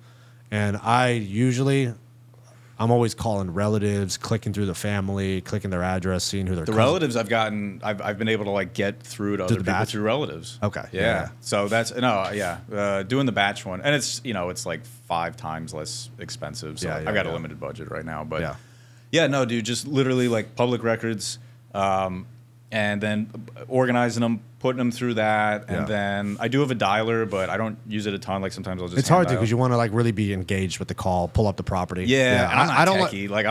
I'm just pulling my phone. Spencer loves the dialer game. I like them too. When I start to get into it, I'm like, oh, this is cool. I like because I got a good one, and I just like click through it and boom, boom, boom. So if you're calling it volume, they're good. But man, I keep it really, really simple, and then I just push it into the CRM and set up like a little follow-up thing or whatever. Pretty much probably the same as what a lot of guys are doing, honestly. Yeah. So cool. Yeah, I always like to hear a different process, just like your actual tools, because a lot of people talk about how they do it, but a big thing when I was starting off was like, hey, I'm using Reonomy. Is this the right thing? And then I eventually came across TLO. TLO is way too hard to get approved by for random people, and I think it's a little bit worse than IDI. And then once I found IDI, it was like just the money printer just opened up. I was like, oh my God, it's like, I could reach every park owner now. And it's also like, what's the point of if you've got a bunch of good leads? It's like shit in, shit out. Yeah. Like if you're just getting bad phone numbers, it's like you might as well, like what's the point? Yeah, you need quality in and quality out. So exactly. All right, so you're cold calling and working for Dan. Your idea is like trying to broker deals, slam deals, but you're still keeping the framework like, hey, I want to eventually buy something. So if you come across a good deal, like you're calling them as a buyer. I always call as a buyer. Yeah. Always call as a buyer. Yeah, dude. So this one was funny. Basically, I was I was cold calling, and I called a different park owner in like somewhere else in Alabama. I don't really remember. Yeah. And she wanted too much money. So I was like, all right, I'm not going to buy it. And she even wanted too much money where it was like, I don't even think anybody would buy that. So I was like, I'm not going to really waste time on this. Yeah. But she goes, somebody called me the other day, and there was some other park owner, and he wants to sell his park. And I'm like, okay. And she's like, yeah, it's like over near Tuscaloosa. And I'm like, do you happen to have the guy's phone number? She's like, I got it here somewhere. Yeah. So she's like, and she just liked you. She's like, hey, I know someone. She just liked me, man. Wow. And she just threw me the phone number, and she's like, yeah, give him a call. So I'm like, okay. It was this guy. So I call him up, nice guy, good old boy in Alabama. He's like a CPA by trade. And just straight up was like, hey, you know, same spiel. I don't have anything sexy that I say. And he was just like, yeah, we want to sell it. Yeah. And I'm like, great. You know, and then you go into like discovery and you're just like, all right, tell me about the park. Yeah. And he starts telling me about it. And at first I thought he said it was all park-owned homes. And I was kind of like, which I wouldn't shy away from an all park-owned home deal because you can sell them off depending on the market. But I wasn't initially like super excited about it. And then he goes, no, like, I don't know. He said it funny, but then I realized he meant we own all the lots. Yeah. See, that's an important thing I was talking about why it's hard to scale the mobile home park acquisitions and things is because we know it, lot rents and park on homes, but I know some mom and pops that say my business owned units or the way they word it. Yeah. You have to, there's an extra layer You of gotta having like to dig a little. Yeah, you have to like dissect and translate because someone in Mississippi talks different than someone in Connecticut and than Florida.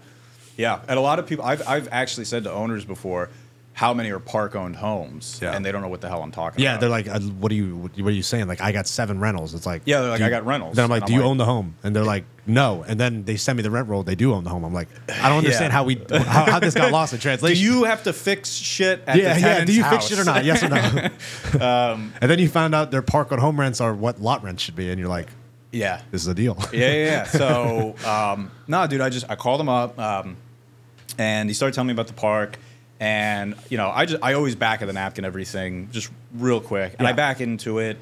I know going in cap rate is not everything, but I always back into it and then come up with a cap rate. Yeah, just simple, just like to get ballpark, get an idea of what they want. Ballpark valuation. And then, you know, I'll look at some comps and things like that. And I just start doing the back of the napkin shit. And I'm just like, and he threw out the price that he wanted. And I was just like, this is a buy. I'm like, if he's accurately representing everything, I'm like, this is a buy. And this is in Tuscaloosa, Alabama, or so just around that metro. It's it's in a little bedroom community called Moundville. Okay. It's about 20 minutes south of the University of Alabama. Yeah. So quick commute to like downtown Alabama, downtown Tuscaloosa. It's like 10 minutes from a Publix. Yeah. It's like 10 minutes from a Winn-Dixie. Perfect. Yeah, you have all big 100-year lease type places. Yeah, like doesn't have like crazy crime. The population's growing. No, it was, you know, on paper again, it was just like an all around like good deal. You know, it wasn't like smack central Tuscaloosa, but I was like, you can commute. I always look at it as like, can somebody commute to like large employment? Yeah. And 20 minutes to me is very commutable. Yeah. And you know, Ryan Norris told me the number one thing he looks for, and he paid a ton of money to have some economists do a study for him. This is super secret knowledge I'm giving you guys. So distance from a major MSA is not important. It's proximity to a major highway. Interesting. So he would rather buy a park that's 30 miles away, right off the major highway to a major MSA, rather than something 10 minutes away, but there's no major highway.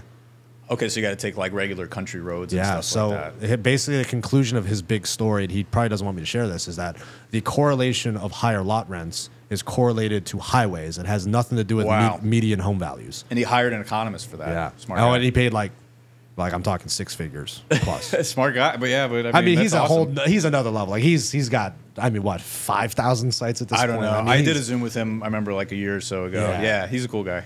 Yeah, he's on a different wavelength. Yeah. Yeah. Awesome. Yeah, but so that's something important. Like if you're ever looking at something, you're like, man, I really don't like this market. I'll keep that in mind. But it's a major highway leading into a major MSA, even though that exact town looks bad. Some kind of major artery. Because if someone has a blue collar job in there, if it's along the major artery, that's easy access for them to just, hey, I could just hop on the highway, 20 minutes, I'm at my job. It makes sense because I mean, think of like any other rental, right? Yeah. I mean, like whether it's single family apartment, doesn't matter. It's like, if you can have a reasonable commute to work, right? You know, and obviously most people want to get on a highway, so. You're talking with this guy, getting the information. Let me guess, handwritten rent rolls or just minimal financials? Okay, so dude, I swear I'm gonna be so spoiled after this deal. He was a CPA, so he had. It's clean. So I mean, it was a little wonky, but you know. like, no, he had like real shit. Yeah. Like, he didn't have like some sexy T12 spreadsheet or anything like that, but he had a rent roll. Real rents, real expenses. Real rents. He had a P&L. Yeah. He had terrible leases. He sent me all the leases, terrible leases. But no, dude, he was actually able to produce like all sorts of documents and stuff that like I could get to a bank. Yeah. So yeah, man, no, I just called him up, just started learning about it on paper, and I was like, I'll send you a contract right now. Yeah. And he was And like, with this closed, because I want to go through the details of it, you're okay sharing it because you're closed now. yeah. How many units? So it's 30 sites and 21 occupied. Okay. Lot renters? All lot? All lot rent. Any park-owned homes?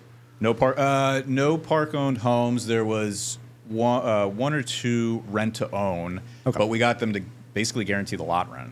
Cool. So And what were the average lot rent? Just ballpark it. $340. Okay. What is market rate significantly higher? Or where do you think we it were lines up? like somewhat. So there was a couple when I called around to do comps. There was a couple that were like really low, and I was like, ugh. Yeah, but that's Alabama. You just run into that. But then I called a couple other parks that were like $100 higher. So I was like, Yeah. okay, so like we're not crazy. You know, Yeah. we're probably you probably something hit it somewhere in the middle. 375 maybe. We could push them. We're not going to. I don't think the first year because we're going to sub-meter utilities. Oh, and that's good. Yeah, so that's effectively a $40 increase, $50 increase. Yeah, that's going to be a nice value add right there. But we definitely plan on pushing them eventually. But yeah, there's a couple other parks, but they were like kind of nicer parks with like swimming pools and shit that were up closer to like maybe 5 or something like that. And one thing, just because I like to interject like actionable advice for the viewers listening. So one important thing too, aside from looking at metrics, so a few common metrics that people look at. Median home values, let's say like it's like the 0.2% rule in the sense of, let's say there's a $200,000 median home value for like single home values in the area. You're probably looking at 425 lot rents, right? Like 0.2%. Or another metric is 50 to 60% of your typical 2-bedroom rental. So a 2-bedroom rental in the area, if it's, let's say it's a $900 2-bedroom rental market, you're probably looking at, low to mid 400s, maybe even high 400s if it's a high growth area. Yeah. Those aren't really good metrics, I found out through Ryan, because he was explaining that to me. And I actually looked back historically at other parks I've underwritten and where I know the buyer did test ads. And guess what was a huge correlation?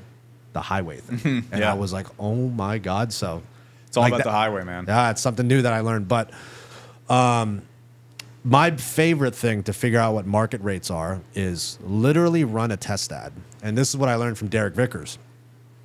Derek does not look at metrics. Obviously, he looks at those metrics. But his biggest thing is because he was the first guy pushing lot rents in the Tampa, Lakeland areas, at least pushing them to what market truly is, because everyone was still below. Yeah. He was like, let me just put a test ad out there and run it at $800 a month and see how many hits I just got. see it, yeah. And he got 200 responses. 200, they had to shut the ad down. He got so many queries. So he's like, everyone keeps saying it's a 650 lot rent market. I have quantifiable proof that shows it's a 750 plus market. It's one of the best things you can do, man. And we did that with the park during due diligence. Is we were like, let's just Dan threw it on Facebook or something like that. And we were getting blown up. Yeah. And we had that's where it's 5. Like, we had it at 5. Yeah, and that's where you can get across the fear, like, oh, you called other parks in town, they're still at 225 because of mom and pop. Yeah. But the mom and pop doesn't dictate the market. The market's dictated by what someone's willing to pay for it. Exactly. Supply and demand. So until you run a test ad, no one actually knows what the market rate is. So yeah, and the lot rents for mobile home parks, again, just a little more advice, is like they're not nearly as easy to find as like an apartment if you go into like CoStar or something like that. You can't just do a Google search on apartments.com. Yeah, no, you gotta kind of like dig for that information. For Facebook Marketplace, even Craigslist sometimes, like weird kind of throw something up in MH Village. Yeah. I do like to look at another big thing. This one's the non-park on home park you're talking about, but people always ask me like, what do you think you could sell mobile homes for? I'm like, just look at sold on MH Village. Yeah. Like, you could get actual advice online for free rather than just guesstimating. You get like, oh, a 1990s home in the same town sold for 25 grand. Yeah. Like, hey, it's a $25,000 home, so try and get that at like 50% of its true value.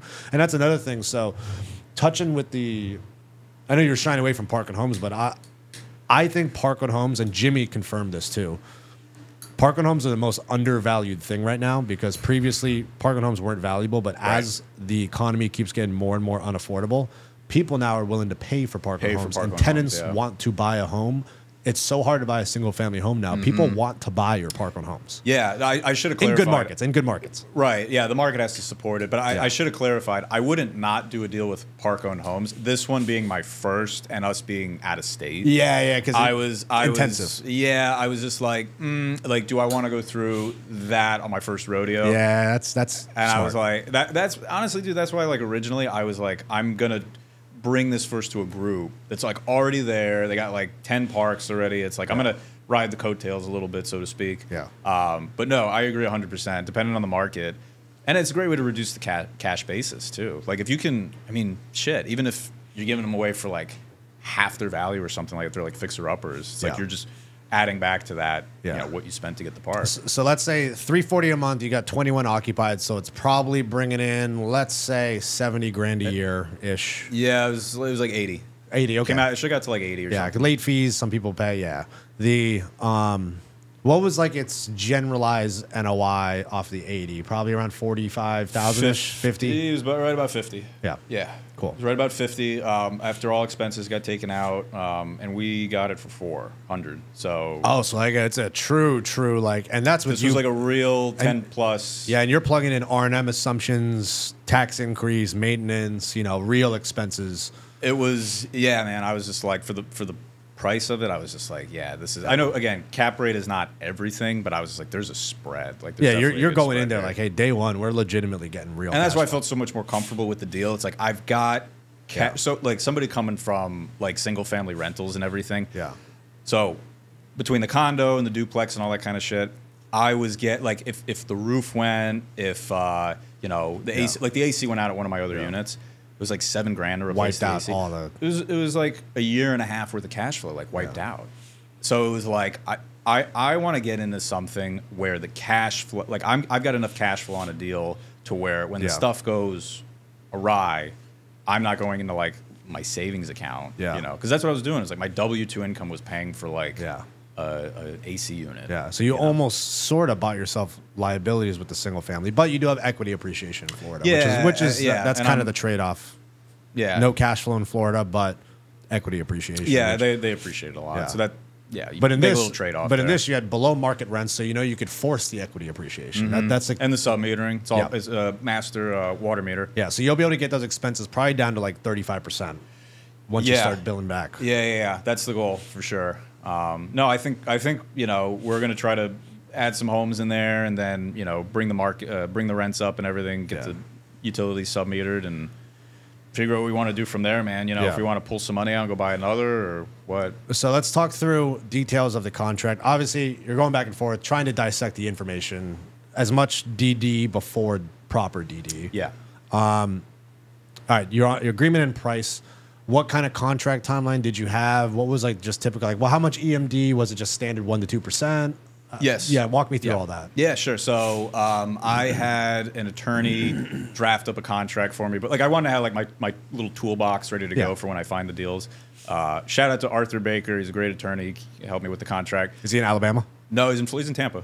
Oh, okay. Yeah. All right. Well, that's good to know because I need a local. Yeah. Smart guy. So had the contract ready to go. And it was like a pretty specific like mobile home park contract, so to speak. How much was it to have him prep a contract? I kind of gave him a template already, but for him to go through everything and like really, it was like I think I paid him like $1,800 or something like that. Oh, that's good. Yeah. I I tell people like usually if you want to get an attorney, $3,500 ish to. It was something like that. Yeah. No, it was affordable. Always definitely have an attorney just like kick the tires on stuff first. Like we had an attorney kick the tires on the Alabama lease that we're using. Yeah. But anyway, so sent him the contract. It was 1% EMD. So it was only $4K that I had to pony up for the hard money. How much DD, period? So I did it. So DD did not start till I got every document in the contract that I listed out. And I had to send him a notification that was like, we're starting. Send him an email like, hey, we're starting the timer today. Confirmation period. Yeah. That's an important thing, guys, because mom and pops, I've been in the situation where, especially when I was new, I never let this happen now, but in the beginning, we go under contract, DD timer starts at the effective date or when EMD is submitted, and now the seller is basically ghosting us on just getting us basic stuff like a proper rent roll. Yeah. And now it's like, we only have 30 days. So, how many days? 45, like typical standard, or? Yeah, we did 45 days due diligence from the time that we got all the documents. So he got me like 80% of the documents up front, which is great. And DD had not started. So once I got everything, it was 45 days due diligence. And then I can't remember the exact time I started to just like rip phones for like every bank in Alabama. Yeah. I think I called 100 banks in Alabama. And like 4 were willing to like loan on it. Yeah. And we obviously went with the one with the best terms. And now, what does that conversation look like? Are you calling like just bank VP, whoever handles commercial loans? Yeah, I literally jumped on Google and looked up like Alabama Bank, and do you tell every them Google number just smiled? And do you explain them, hey, I got a 30-unit mobile home park. It's a true 10, 11 cap, whatever it is. Yeah. Are you guys interested in loaning on it? And then you start to get them information. Yeah, I had to I was trying to sell it as best as I could. Yeah. And I'm just like, this is a home run for everyone, type of thing. And a lot of banks are funny because like they looked at it as like a land play because I was like, we don't own any of the homes. Yeah. But they're like, oh, so it's like we're loading on the land. Yeah, like, they got to understand mobile home parks. Yeah, I'm like, I got to find somebody who like gets that this is not just like raw land or something. It's like we just own the homes and the utilities, but it's an improved property, so to speak, right? And another thing to add for getting debt on a park, guys. If it's sub $1 million loan, mortgage brokers won't work on it. If it's north of $1 million, just go to a mortgage broker because they could hit 600 banks for you at the drop of a hat because they have relationships. And I did try to go to a broker. But under $1 million, they don't same work response. Yeah. They were just like, there's not that much meat on the bone for us. So. Yeah. So what you guys need to do is, like he's doing, you actually call literally every bank in the state. And I swear, dude, I called like so many banks, and. Because if the deal makes sense, you just need to find a bank that understands mobile home parks. If they already have mobile home parks on their balance sheets and that's what they understand and their underwriter understands it. Try to find somebody who again, he found 4 that they just knew what a mobile home park was. The problem was the other banks they just had no idea. They didn't want to touch it, or they were just like, no, I don't think we do though. Yeah, no, it's just whatever. Yeah. So, like you know right away if they're a bank that's for it or not. Yeah. So no, we got pretty lucky. The terms were okay. Obviously, rates are kind of high right now, but still really good terms for the most part. Yeah. Man. So got all the DD documents and everything, and then we like planned a trip to actually go up there. So we actually like jumped on a plane. I got sick as hell like 3 days before. I was like in bed, like staring at the ceiling. I was just like, I gotta get on a plane, and I don't like flying. I like to travel. I don't like getting on an airplane. And you got to show face, meet the owner. All yeah. that. Well, also we wanted to see the park and make sure we knew what we were buying. And I scheduled meetings with like dozens of tradesmen to go out there and like give us pricing on the plumbing inspections, the electric. I even had an asphalt guy come out just to like get an idea because the roads are in good shape, but there's like a couple little areas. Yeah, you want to see like, is the spider web cracking serious, or is it just we pretty can patch much? that? So we met with like everyone and their mom out there in like one day, including the owners. And the owners were funny, man. They like there was 2 owners, and one guy was like an auctioneer by trade, and he was like, "I'll take 3, I'll take 4." Like that's, but he took us to his property, which was like this like sprawling kind of industrial property, and he had like Rolls Royces, he had like he's balling. RVs, he had like anything you could think of. This guy, he must have had $10 million worth of like Chinese fireworks in a warehouse. Really? It was great. He's like, let me show you guys something. He's a cool guy. He was like interesting. An American entrepreneur. Yeah, like I'll say the shirt off my back is for sale. He's a deal maker. Oh yeah. And he's like, come on, get on the golf cart. And he's like driving us around and just showing us everything. We had like a great meeting, me, Dan, and these 2 guys, and then. Everything shook out. The park looked good. We drove around Tuscaloosa. It was like, cool little town and everything. Like saw the campus and all that. And we were like, yeah, man, this is like we want to buy this. So came back to Florida and just started, getting all the ducks in a row basically with title, lenders, got a property manager lined out, gave the green light on all the inspections, boundary survey. God, man, I don't know how many people I talked to like get this thing across the finish line. Tons of shit. All the things all your ducks in a line, getting it ready for the bank, survey, appraisal, all that. Yeah. Now to kind of backtrack, when you decided, hey, we're going to buy this, how did you structure it with either Dan or who came in with other capital for the other half? Like, what was your overall idea and structure behind the actual deal? Yeah, so Dan and I are 50-50 on it, even. Came up with like hired an attorney for like an operating agreement and everything. We were like simple, like JV structure. Very 50-50. simple. You guys both are going to help operate it. Exactly. Half the money, half the cost, half the responsibility, which is tough because obviously, how do you perfectly divide like management responsibility? But so far it's been really good. I because of my background, like I handle a lot more stuff with like contractors and like, you know, inspections and things like that. And, you know, I had a little more property management experience. And then Dan's really good with like, you know, like when we were looking at the loan, he's like, "Oh, this shouldn't be." Yeah, he knows the mobile home park stuff. You know the boots on the ground shit. So yeah, and he knew like financing better than me. Like he was like, "This is the bank we should go with." I was like, "Okay," you know, like I know what I'm looking at, but he was like, we want this instead." I was like, "All right, cool." So that, and then you know, he's just got a little more experience, like talking to sellers and being like, "Hey, can you guys do this?" Like, so the division of labor has been so far good. What was the term sheet that you guys ended up getting? Like, how much LTV, interest rate, term, prepayment penalty, stuff like that? It's 70% LTV. Okay. 7.7% interest rate. It's a good rate for a small park. But and we've got a good spread on it. You know, if it would have been like a 7 cap, I would have been like, But we had so much cushion there, we felt good about it. And then it's a very small prepayment penalty. Yeah.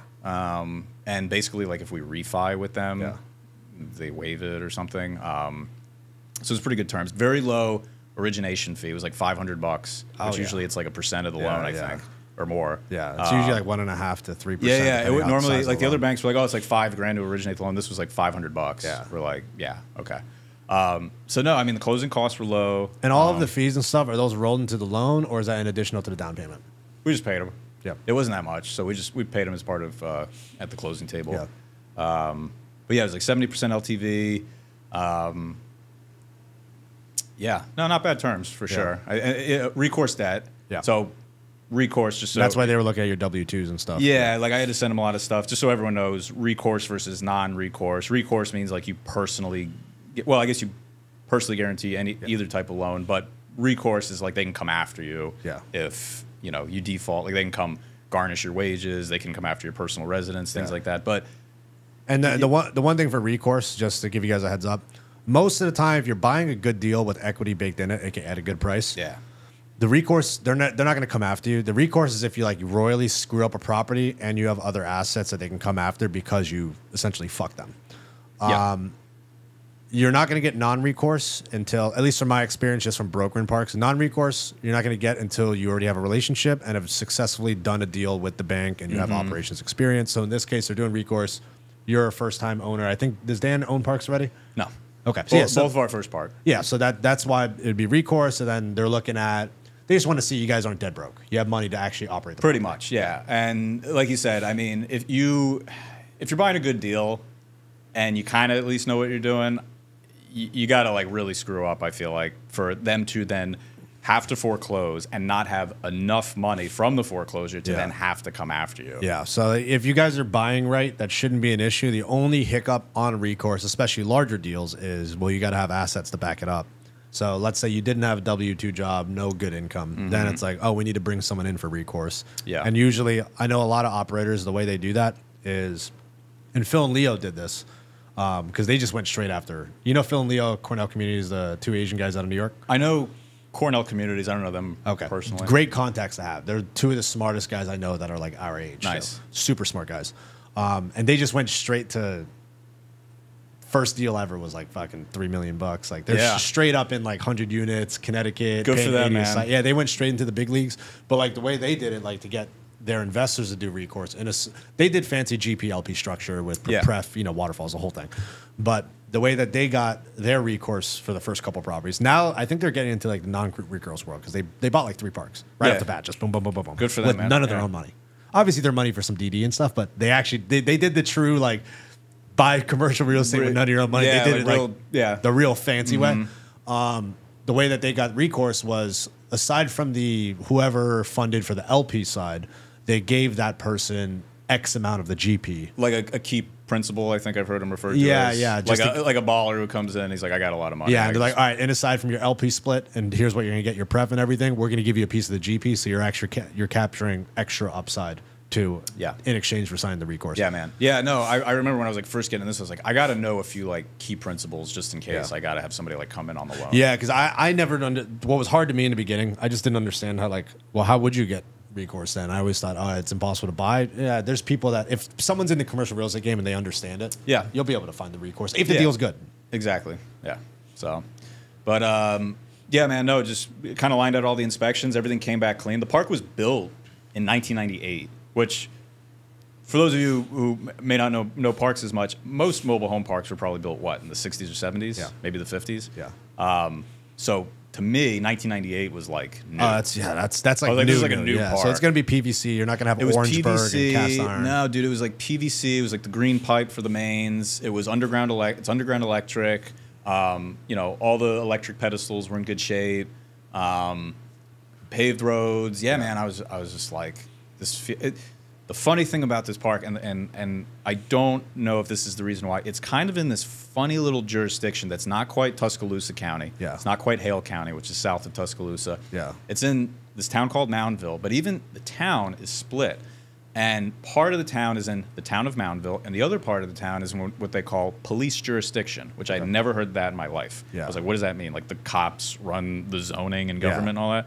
So my hunch is that this thing was not really coming up on the tradition. Because if you look at parks in Tuscaloosa, they'll come up on Google, they'll come up on Reonomy. So they've been called. I've called other parks in Tuscaloosa, and they're like, yeah, you're the 10th guy to call this week.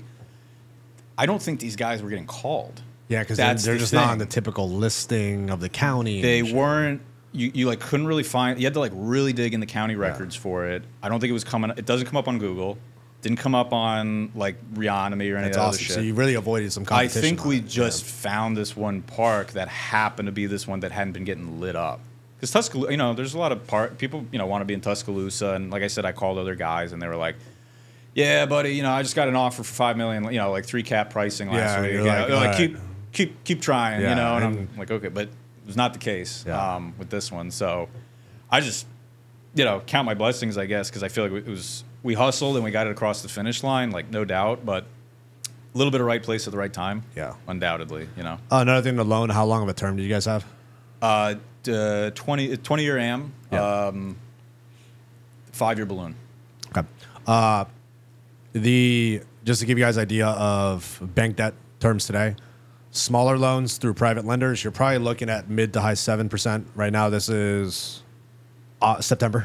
September 2024. I almost said August too. Yeah, so you're probably looking at, and that comes out to the 5-year treasury rate is probably at around 4% now. So they're 375 basis points above the 5-year treasury rate.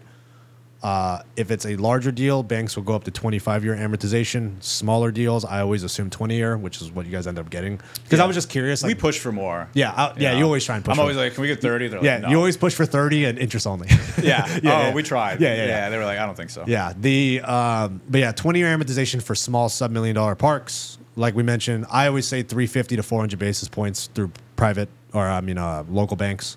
70% LTV standard. So I was curious because when I give people advice, here's what I'm hearing, and then you guys actually locked in exactly what I say in my packages. That was. I mean, and those terms were kind of comparable across the board from like the other banks. That's super fair because honestly, the smaller parks like that, a lot of times it's like 400 plus basis points, which would put you in the 8% plus range. So 7 is great. No, we were happy about it, and like, you know, knock on wood, rates are going to come down. Hopefully here in the next year or two, and we can refi, and you know, we'll see what we do. So. Yeah, that's good. So you guys got 5 years to get the rents to market. It's not going to be a heavy value add. It's all tenant owned. You'll slowly infill once you got extra money, maybe refinance. You got some money now to put in. Yeah, cool. Yeah, man. Yeah, no, we're happy about it. So it feels good to get one on the board. And now, as soon as you close one, you're just like, all right, I want another. Yeah, I want another. I want another. So all right, so the debt payment on that. Let's see if I can just ballpark math and tell me if I'm even. I usually play this in the calculator. So, $400K, you're looking at about, the loan was about 300. 280. 280, yeah. So 280, 7% of the amortization. You're looking at 28. Your payment's probably around $3,200 a month. So the payment to the bank is, I want to say 24. 24. Okay. Yeah, but then we got to pay. The insurance was like stupid cheap, so I almost don't even count that. Yeah. And then we got to pay taxes separately. Yeah. So, you know, maybe roll that across 12 months, 26 out the door, or something like that. Yeah. If I'm remembering correctly. It was sub 3. Okay. So $2,600 a month debt payment, just roughly spitballing it. Let's say net cash flow of the park's 50, so about 40, high 4,000 per month. Comes out 50K a year in the NOI right now. Yeah. Before any value add. Yeah, it was right about there, I think. So you guys are looking at 20. I mean, you're looking at crazy cash on cash. Yeah, it's a good cash on cash. I don't think we broke 20, but you're close. We were high right around 20. Yeah, something like that. Day one. Yeah, so that's the thing. And it was like just getting in the game, putting one on the board. Yeah. Do I need to get rich on my very first deal? It'd be nice, but and let's be real, you're not gonna keep that money. You're gonna use the cash flow to get the sub meters. Yeah, like you're not until you probably refinance 2, 3, 4 years down the road. You're probably not even going to be considering that cash flow in your head. Yeah, it's a conversation we're going to have about like taking a little bit home to the house, but most of it, I mean, filling it up, improvements, getting that thing humming. Because we looked at other parks in the market, and I think we got this thing for like 13.5 a pad. Yeah, and it's it's a 35 a pad market. I just know around surrounding Tuscaloosa. Yeah. And funny story, man. And I'm not saying this to try to sound cool or anything, but like the appraiser actually called me. Yeah, and he was like, "I got 2 questions." He's like, "One, he starts asking me about things about the park and the rent." And he's like, "My second question is, how the hell did you find a deal like this?" Yeah. Like he straight up was just like, wow, I ain't seen nothing like That's this. how you know you bought a good deal. And I'm like, what? And I don't know what to tell him. Like I never had an appraiser call me. Like, so I'm a G. I'm a G on the phone. I was like, what do you want me to baby. say? I'm like, I'm super charming on the phone. I don't know. I was like, dude, I don't know. They call me Top B, top broker. Yeah, I'm smooth, man. I just, I got him to take 50%, 50 cents on the dollar. Yeah. Nah, man, I don't know. Just, again, a little right place at the right time. No, it's fair pricing though, because you're in a small town, like you mentioned. It's in the outskirts, so it's not some super desirable town. They're getting paid fair. I bet their basis is crazy low. Yeah. So I mean, they're making money. You guys have a good asset that you're just going to cash flow day one a decent amount, make money on it.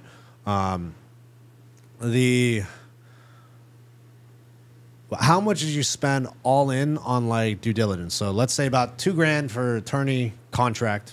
Just that's first contract prep. DD inspections, everything. If you had to ballpark everything together, how much was survey, how much was appraisal? That way, someone who's like, hey, even if you raise all the funds and bought a park with none of your own money, you do still have to spend money. So.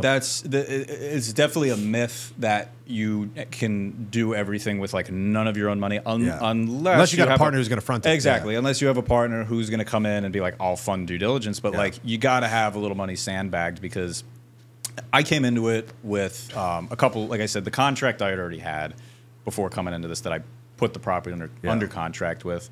But between plumbing, so I'll rattle them off, try to be as exact as I can. Plumbing was $2,800 to scope all the sewer lines. That's good. That's proper. Yep. That's the biggest thing too, by the way. Sewer lines, 100%. is like probably the most important Yeah. infrastructure of a park. I don't care what utility system you got. Scope the lines. Get an idea on that. So we had them scope all the lines. It was $2,800. Had them inspect every electric pedestal. That was like $1,500. It was like 30 pedestals. A little more than I wanted to spend, but and that's overboard. You really don't need to do that. If you just walk the pedestals, it's like, are there exposed wires or not? Are they shot? You kind of don't need to spend that money. What's funny is like I had always heard in due diligence, like always get an electric inspection. Yeah. And yes, you're right. It's like I walked up to those boxes and I was like, these are fine. Yeah, you know if they're shit or not. Like if there's exposed wires, it's like hanging on the side and it's kind of broken open. All right. Yeah. Then get the inspector. But honestly, if you walk a unit, they're nice meters and pedestals. A little extra, if you want a little extra peace of mind, it just depends. But use good judgment. And then the boundary survey was $1,800. They did not have a survey. We asked them. We were like, "Do you have a survey so we can just like call the old company and maybe get like a discount?" They didn't have one, so had to hire a new surveyor. That was $18,000. Had to get a phase 1 environmental. For those of you who don't know, a phase 1 environmental is basically they run an environmental report, and for the most part, they're just like pulling records. Yeah, I always thought they were taking like soil samples. That's I think a phase 2. But somebody goes out to the park, they look through tons of data, the history of the park, surrounding properties, etc., and make sure that you do not have like environmental issues. I subscribe to this. If you have environmental issues, you probably want to just drop the deal, because you have. Speaking from that property in Long Island, like the 40-acre one I told you about. It was a huge problem. Well, it was like you have no idea. Like you could get yourself into like millions of dollars of cleanup. Yeah. Like you inherit that. Yeah. So basically, came up clean on the environmental. That was $1,500, and the attorney fees with like the operating agreement, looking over the lease that we had, I think is going to be like $2,300. But she was awesome. She like did the operating agreement. She looked over the lease. She did a bunch of. She like checked on the permit for us, and it was very affordable. It was like a local attorney. What else am I missing? I mean, you know, shit like plane tickets and hotels to go up there. Yeah. Important thing, again, this is super bare bones, but for new people listening, the environmental study, really where that comes into play, kind of what a main thing that you run into with parks. So a lot of the times if a mobile home park was historically next to a gas station or something that was like underground related, usually an environmental study, 99% of the time, it's going to come back good if there's nothing crazy. But like I ran into an issue, like a park in Ohio, there was a shutdown gas station, and this ended up killing the deal. A gas station that was there in like the 70s or 80s. Really? They never removed their gas tanks from the ground or sealed them. There was like basically just gas and stuff in the dirt underground. It ended up killing the deal. But I've sold so many parks where there was literally a gas station in front of the park and stuff, and it's not an issue, but that's really what the environmental's for. Because they're looking 100%. at records to see like, hey, was that sealed and closed down properly, or did someone just leave it since the 70s? Like, that's really what you're looking for. I had to fill out like a big ass questionnaire about like buried gas tanks and like is an automotive shop ever been used out here or something like. It was like all this stuff. I was like, I don't even know. But like, and usually the surveys and phase ones are required by lenders all the time. If you're doing a seller finance deal or a cash deal, you don't need to get that. I would recommend it. Yeah, I would recommend still doing it because, again, if there is an issue, it's probably an issue that the park's getting shut down if there's a bad environmental. So environmental's big. Environmental's huge. A survey's not that important. Like the survey's really just to verify, hey, what we say is our land is our land. A bank will usually require a new one, but let's say you're buying a mom and pop park and they have a survey from like 10 years ago. If it's not a bank finance deal, you're probably all right. I would still get a survey because, again, it's only a couple grand. Yeah, I would, only because I've heard horror stories about because these are mobile homes, right? Yeah. So sometimes mom and pop, they're just like, yeah, stick it over there. They don't realize they just stuck it like 10 feet past their property line under the neighbors. They don't realize they built out 30% of their park on someone else's land. On somebody else's land, exactly. So like, Armand's right. Like, you know, if a bank doesn't require it, they might, because like they want to know, you know, if that's technically not your property and they're loaning on it, etc. But I would for sure get one. And the thing is like if there's a little bit of a discrepancy, these are mobile homes, so you might be able to just like scoot, you know, if you're right on the property line, it's like, I just scoot it like a few feet over or something. Yeah, and a lot of times if it's only just like a few feet, a lot of parks I've sold, we just end up getting an easement from the seller next door, and we tell them like, hey, we're going to move the mobile home in the next 5 years, but if you're not using the land, and a lot of the times you could work through some minor survey issues with just a simple easement. An easement is basically just a written piece of paper saying you have permission to use that 3 feet, that it's over the boundary line. Yeah, 100%. So, yeah, man, I'm trying to think if there's like a couple other things that we had to like really spend any substantial money on. Yeah, so you're looking still all in 15 or below, kind of. Yeah, but with travel costs, you're probably in 15,000. Oh yeah, and I mean Dan and I split everything, so it was not a whole lot to get into. It was a good chunk of change. So I sold that condo. You know, sidebar, I was renovating this condo in the meantime.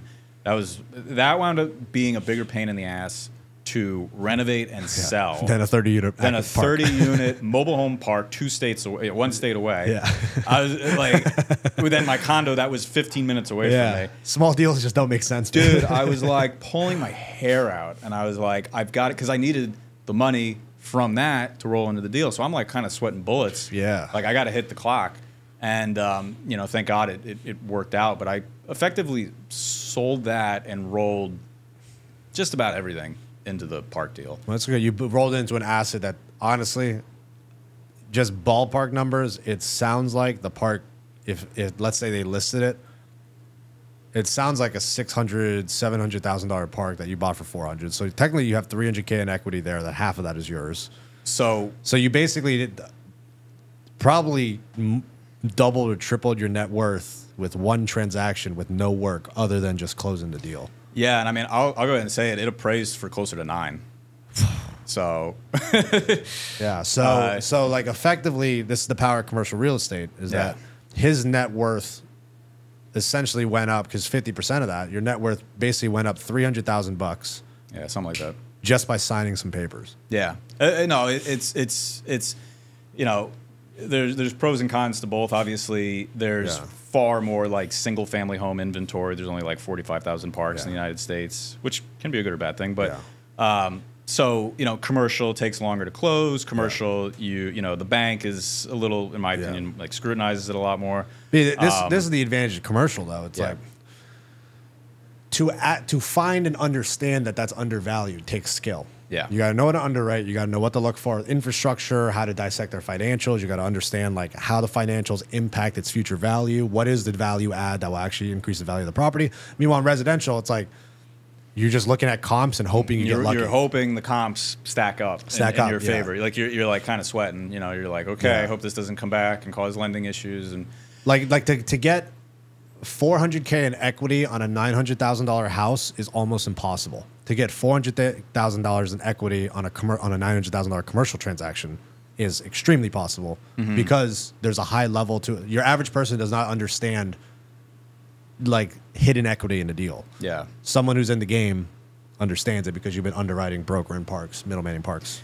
Yeah, I feel like the education and the you know, the Friday nights that I stayed in and read books and watched podcasts like paid off because you know, I felt you always go into a deal with like a little trepidation, I think, but I was like, I know I got something, like I knew it, like so yeah, you know, I would just say educate as much as you can, just don't stay in that phase for too long, right? Like, and you know, and the best education is doing deals. It is like you read the books, do the podcast, talk to smart guys, everything like that. But eventually, you got to like pull the levers, man. Yeah. Like, by the way, there's 15 seconds. This train. I heard it on the last podcast. Oh yeah, they like to do their honking. So, right when they come through these intersections where my offices. You see my cousin Vinny, right? Yeah. Right. yeah. It is a part of it. Because he has the honk at each street. And this is like the downtown area, so there's like 10. It's such a cool area, though, man. Yeah, the roosters running around. I know. It's awesome. Yeah. Love it, man. Dude, that's awesome. Fucking amazing first deal, man. Congrats. Thank you, man. That's Thank you. Yeah. Huge. Appreciate it. Yeah. Yeah. Now, a few things I would recommend, and I'm curious your thoughts on this. So I think brokering deals is probably the best education you can get if you're trying to get in commercial. Because, and this plays into my hope with this media and stuff, just because it translated to the MHP Valley brand, the podcast translated to me being able to hire two awesome guys. Yeah. And then also credibility in the space, because I believe a lot of the credibility of showing knowledge and doing deals, it would eventually translate to me being able to raise money extremely easily, just because I have at least some prominence in the industry. It's clear, like from brokering, as a broker, you know what you're doing just because you've successfully done a lot of transactions. So if you had to recommend someone trying to get into commercial, what do you think the first stages would be? I would say become a broker or from, especially learning from Jimmy, like his guy, Jade, who's basically his boots on the ground dude for his operations. Yeah. Like, Jade has enough experience, along with Jimmy, with their operations that operations was a key to their ability to raise money. So like from you did the brokering thing, and then just your partner was able to work it out and you had some of your own money. But what would you say is the best way someone could start to get into commercial transactions? Would you recommend they go cold into it straight to the buy side, or how would you say they should go about it? Yeah. I would say I'd have to agree with you. I think getting your license, and probably I know a lot of investors like don't want to get their license, but I would say getting in on the broker side is probably the best thing like probably the best exposure you get, unless you go work for like an investment firm. Yeah, like an acquisition. So like you actually go be like an acquisition guy. Yeah. That might be a little better because if your ultimate goal is to like be a buyer, that's probably the closest you're gonna get. Yeah. So Phil and Leo, they went the route of they both worked in private equity. So they understand how to raise institutional money or just raise money. They know what those conversations look like. They know GP-LP structures super in depth. They understand how to model out waterfalls and stuff. So they went that route. I'm doing the brokerage approach. You're doing the brokerage approach. Jimmy did the operations approach. Yeah. So yeah, it's like get in the game, get a job in that industry, learn transactions. Yeah. And then once you learn transactions, now you know what a DD period is. Yeah, You know what absolutely. DD you should do. You know what talking to a bank looks like. And even Yeah. though in this you probably didn't know 80% of it, but you at least had the path to go down. Yeah, yeah. I would also say that there's like absolutely nothing wrong with doing a couple small transactions, like even if it's just like a house or something like that. Yeah. I would always recommend buying more than one unit, caveat. But even just doing like one little if you don't want to like be a broker, you don't want to work for PE or something like that.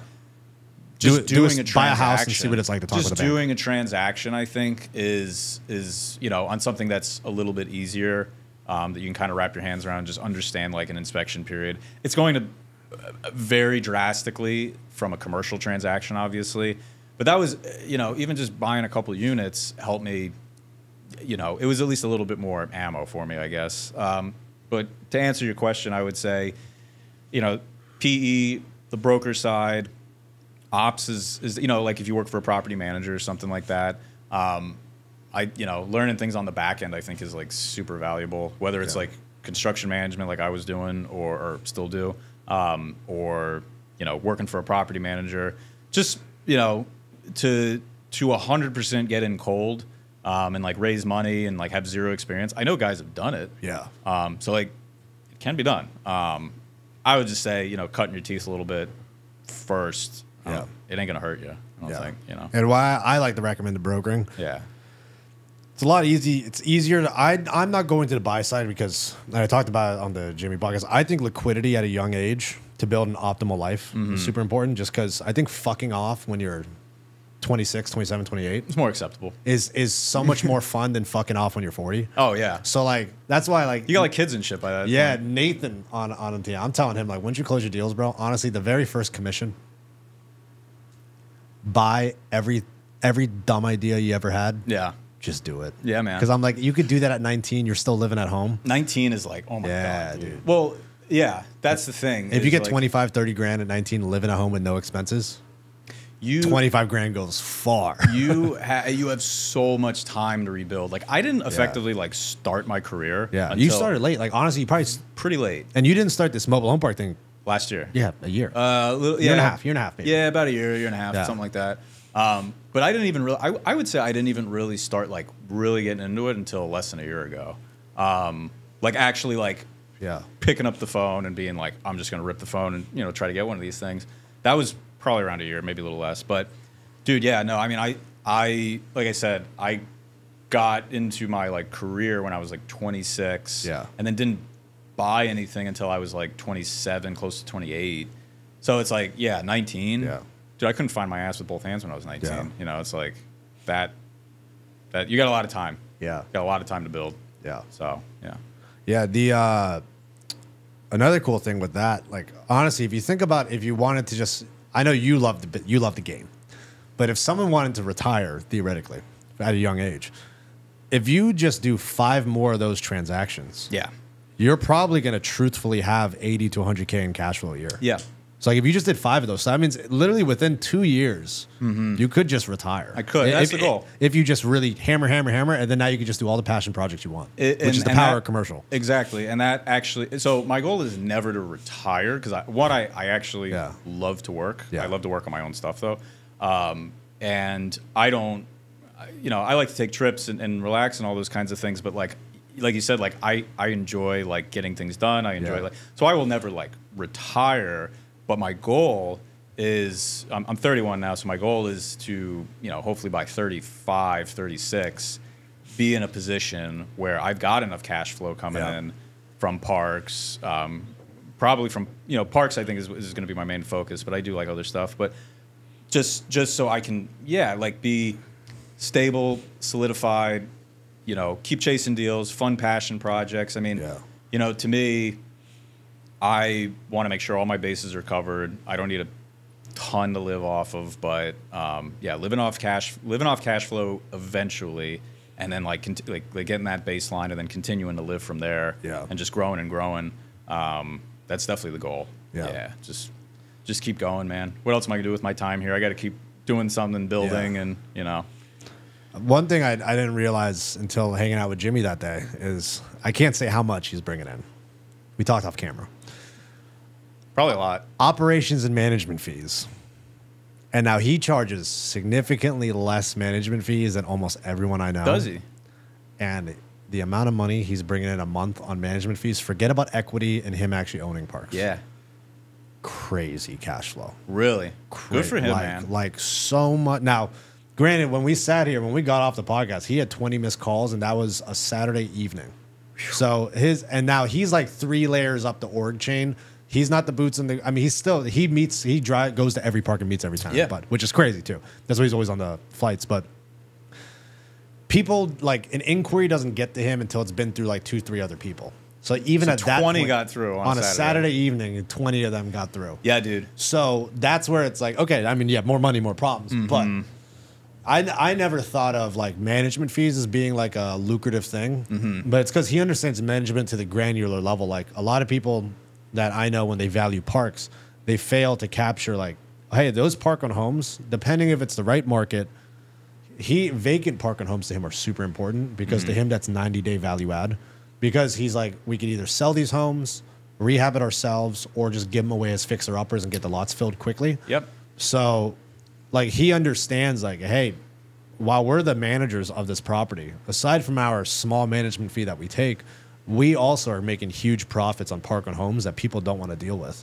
So he's just turning down crazy. He's bringing in crazy money. Yeah, and dude, he deserves it because and people think management companies don't make a lot, but if you're a good management company like him, crazy money. Well, it correlates because he's providing such a valuable service. Like if you buy like a 6-home park, it's so hard to find the middle of nowhere, Iowa. Yeah, and everyone and their mom would like to own a park and everything like that. But like, dude, am I gonna fly? You know, like, am I gonna go? The fact that he's got a team and they're like going to all these different places and they're managing these parks for people. And I would assume, I don't know his business model, but I would assume most of these people are just sort of like sitting back and collecting a check. Yeah. Like, that's an extremely valuable service. Yeah. Like, so. And he's actually the only guy I know that's like, dude, 8-12 units in Iowa. Oh, yeah, I know. No, like I get his newsletters, and it's like 6 sites, 8. So sometimes he's got, you know, really big ones, but the small stuff I know he'll do. So yeah, dude, good for him. I'm sure he's earning it though. I bet. Yeah. Yeah, that's where I like that, especially on like a small deal like this. You guys have a simple 50-50 split. What I think a lot of syndicators get wrong, and just because I see this from a neutral point of view, just from broker and parks, I get to see how they structure, or I always ask them, like, how are you structuring this? Are you raising money? How are you raising the money? And I'll tell them, like, hey, since I got you this deal, can you kind of walk me through? So, like, I get to learn a lot about the different ways deals are getting done and stuff, just similar like this conversation. Yeah. And I think where sophisticated syndicators make the mistake is if you're doing 50-50 on a small deal like that, and it's a good deal, it makes sense because 50-50 of a big value add deal like that will actually become meaningful money. When someone does, like, 70-30 or 80-20 back end deals where they had to pay prefs and stuff, that makes sense when you're buying a $10 million deal because with none of your own money, you're getting 30% of the upside on 10 mil. So if that's an $18 million deal by the end of your 5-year, 3-year hold, whatever your value add process is, 30% of that's millions with none of your own money. Right. But when people are syndicating a $1 million deal, let's say in 2-3 years, in 3 years you turn that into a $2 million deal, and you as a syndicator gets 30% of the upside. Well, 30% of $1 million is only $300,000. After 3 to 5 years, it starts to be like, well, bro, you could have just brokered that and got. You could have just slammed a few deals. Yeah, you could have got 60, 70 grand right now for that same transaction. There's definitely like an inflection point, and I don't know exactly if it's a dollar threshold or whatever it is. It probably just depends on your structure, but I agree because like at the end of the day, plus taxes, don't forget. I mean, depending on what you can write off, but you're right. I mean, you know, if you hold it for X amount of time and then you collect.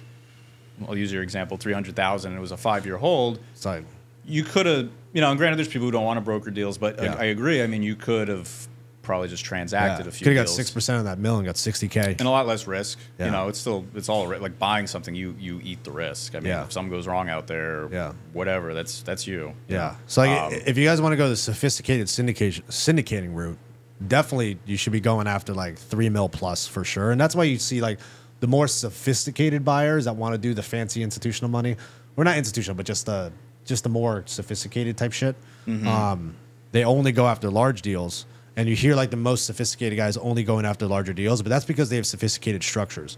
These small deals, you have much more ability to get a deal in the small world because there's less competition from bigger guys. And then two, you could do simplified structures where day one you have actual money coming in from this deal. Meanwhile, the syndicator on the big deals, they got no money coming in, and the fees really just keep the lights on because they're not working other jobs. They're full-time syndicator. That's my understanding. Is those fees? Yeah, I guess it depends on what kind of fee you charge, but a lot of it is like paying the salaries or keeping the lights on. Yeah, like a lot of people think like when a syndication has like 3% acquisition fee, 2% management fee, 1% for this. It's like people think they're making money on that, but that is not what syndicators make their money on. Okay, sure, maybe they make like the equivalent of like a small acquisition fee, right? 20 grand. But really, like they're trying to get that upside back end and negotiate the best back end they can for themselves, which is actually good for you as the investor because what I do like about the syndication, complicated syndication structures, people think it's complicated to fuck the investor. It's not, though. The reason why you do waterfalls and an equity split on the back end is because the waterfall ensures that they have to hit these hurdles before they get paid. So actually, complicated structures as an LP or just a passive investor, you actually want to look for nice waterfalls and splits on the back end.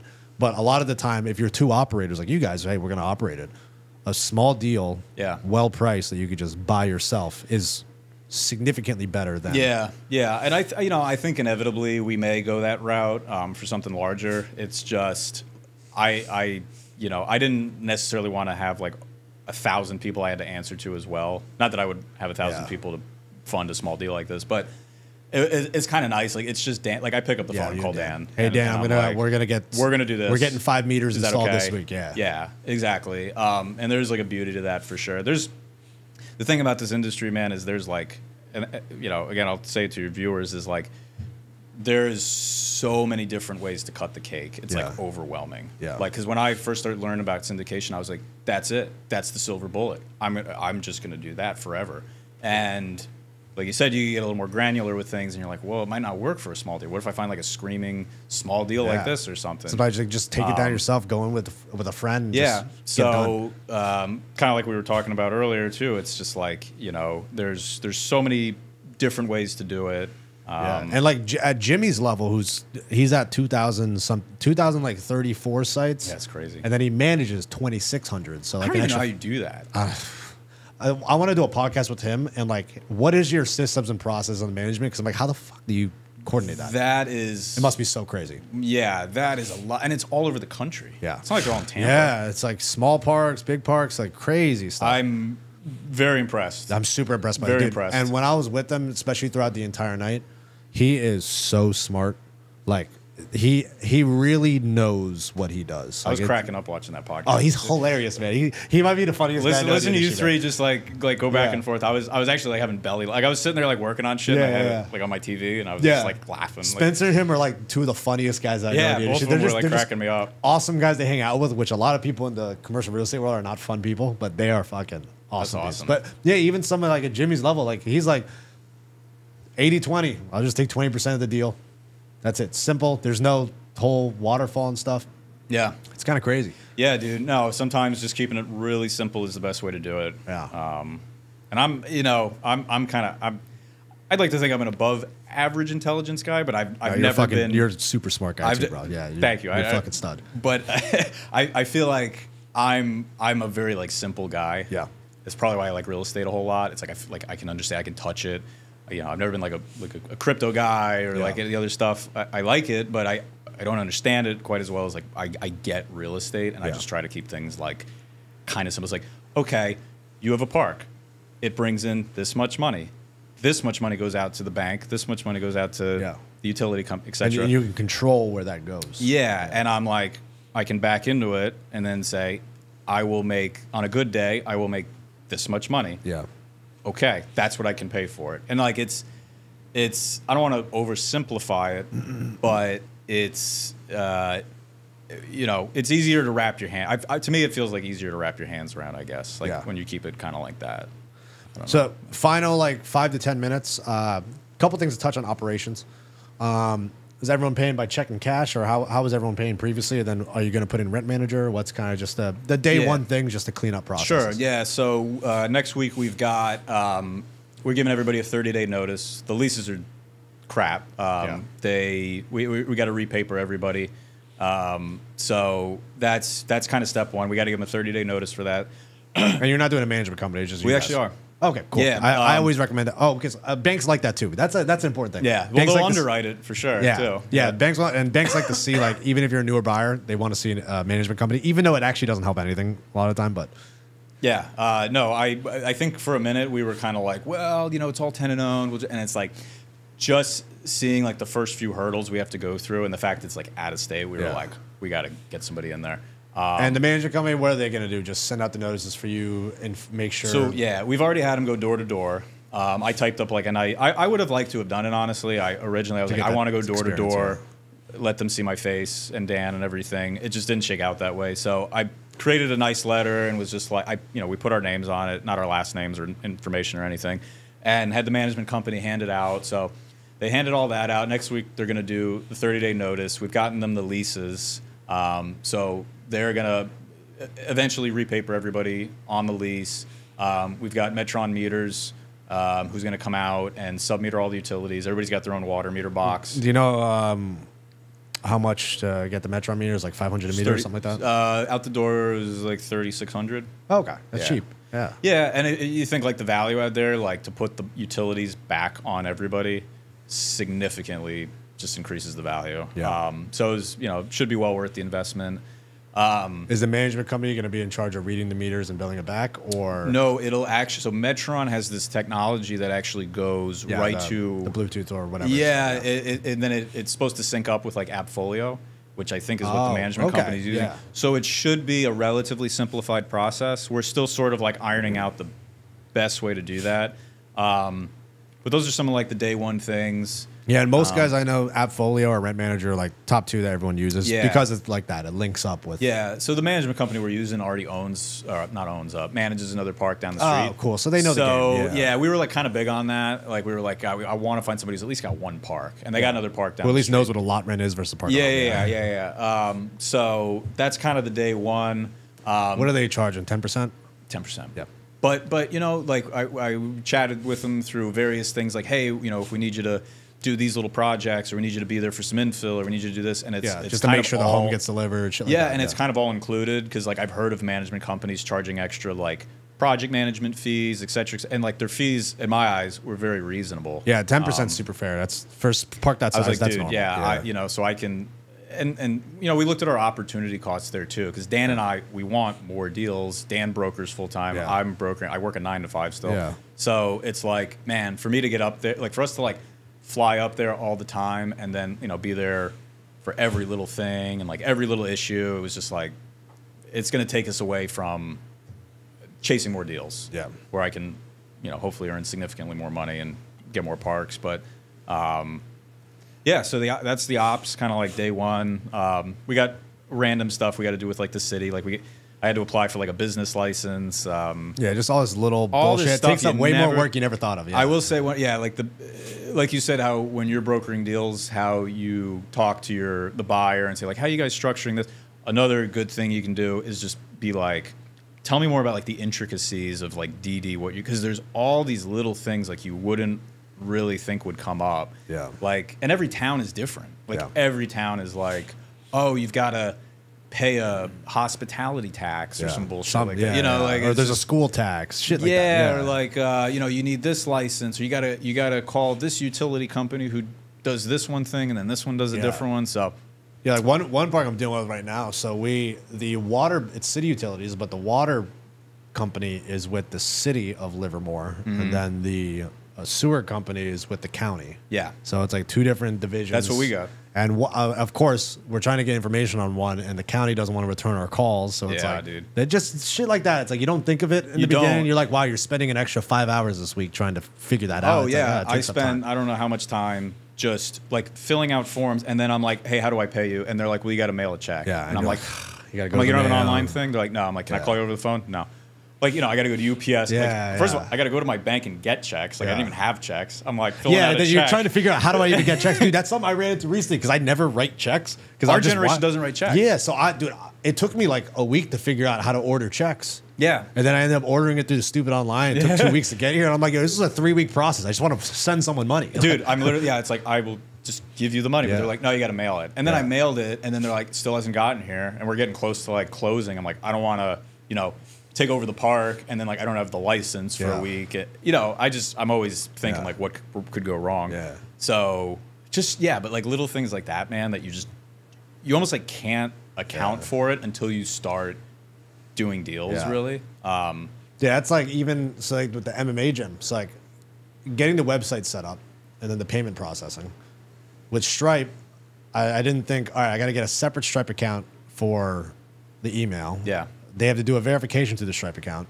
To set up the business page on Google, they got like a 1-week verification. The Instagram page, and they do another verification. Yeah. And I'm like, what I thought was like, oh, just set up a website and shit. It's taken me fucking weeks now. Yeah, dude. And it's like all this minutia. I'm like, oh, I thought I had the time for this. I'm like, I don't have the time for this. You don't have the time. Yeah, dude. For something as stupid as that. And like, that's not even something as serious as like, you got to go get water company, sewer company. You got to get you got to talk to Metron. You got to pay the management company. You got to get the tenants paid. It was like one thing after another. And like, it just, I mean, I have like a project manager's brain because it's what I do for a living. Yeah.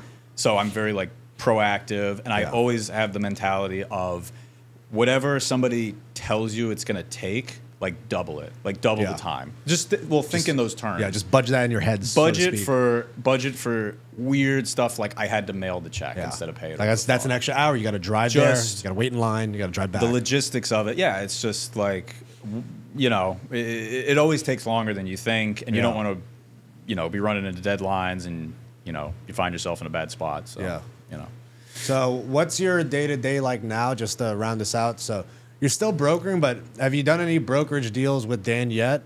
I know you got the listings and stuff coming up, but like, what's that looking like? And then what's your typical day-to-day work? And you still have the regular day job too? Yeah. Okay. Yeah, dude. So Dan and I have not brokered a deal together. We have a few deals that I've brought in. Some are off market. We're taking another one to market next week. That's the bigger one. Bought this deal together. So Dan and I are starting to do a lot more together. Yeah. But like you said, I still work a 9-to-5 job, so I got to carve out time, kind of like either morning, lunch break, evening, weekends. I'm 7 days on. Like, dude, I really think one of these days you got to just go all into the brokerage. I do. Because I think very quickly, especially because you're already good, like you understand the game. Especially now going through the transaction process, like you're going to be so much more well equipped to put out fires. Yeah. In the brokerage side, like. Dude, liquidity of brokerage. Like, I know you were.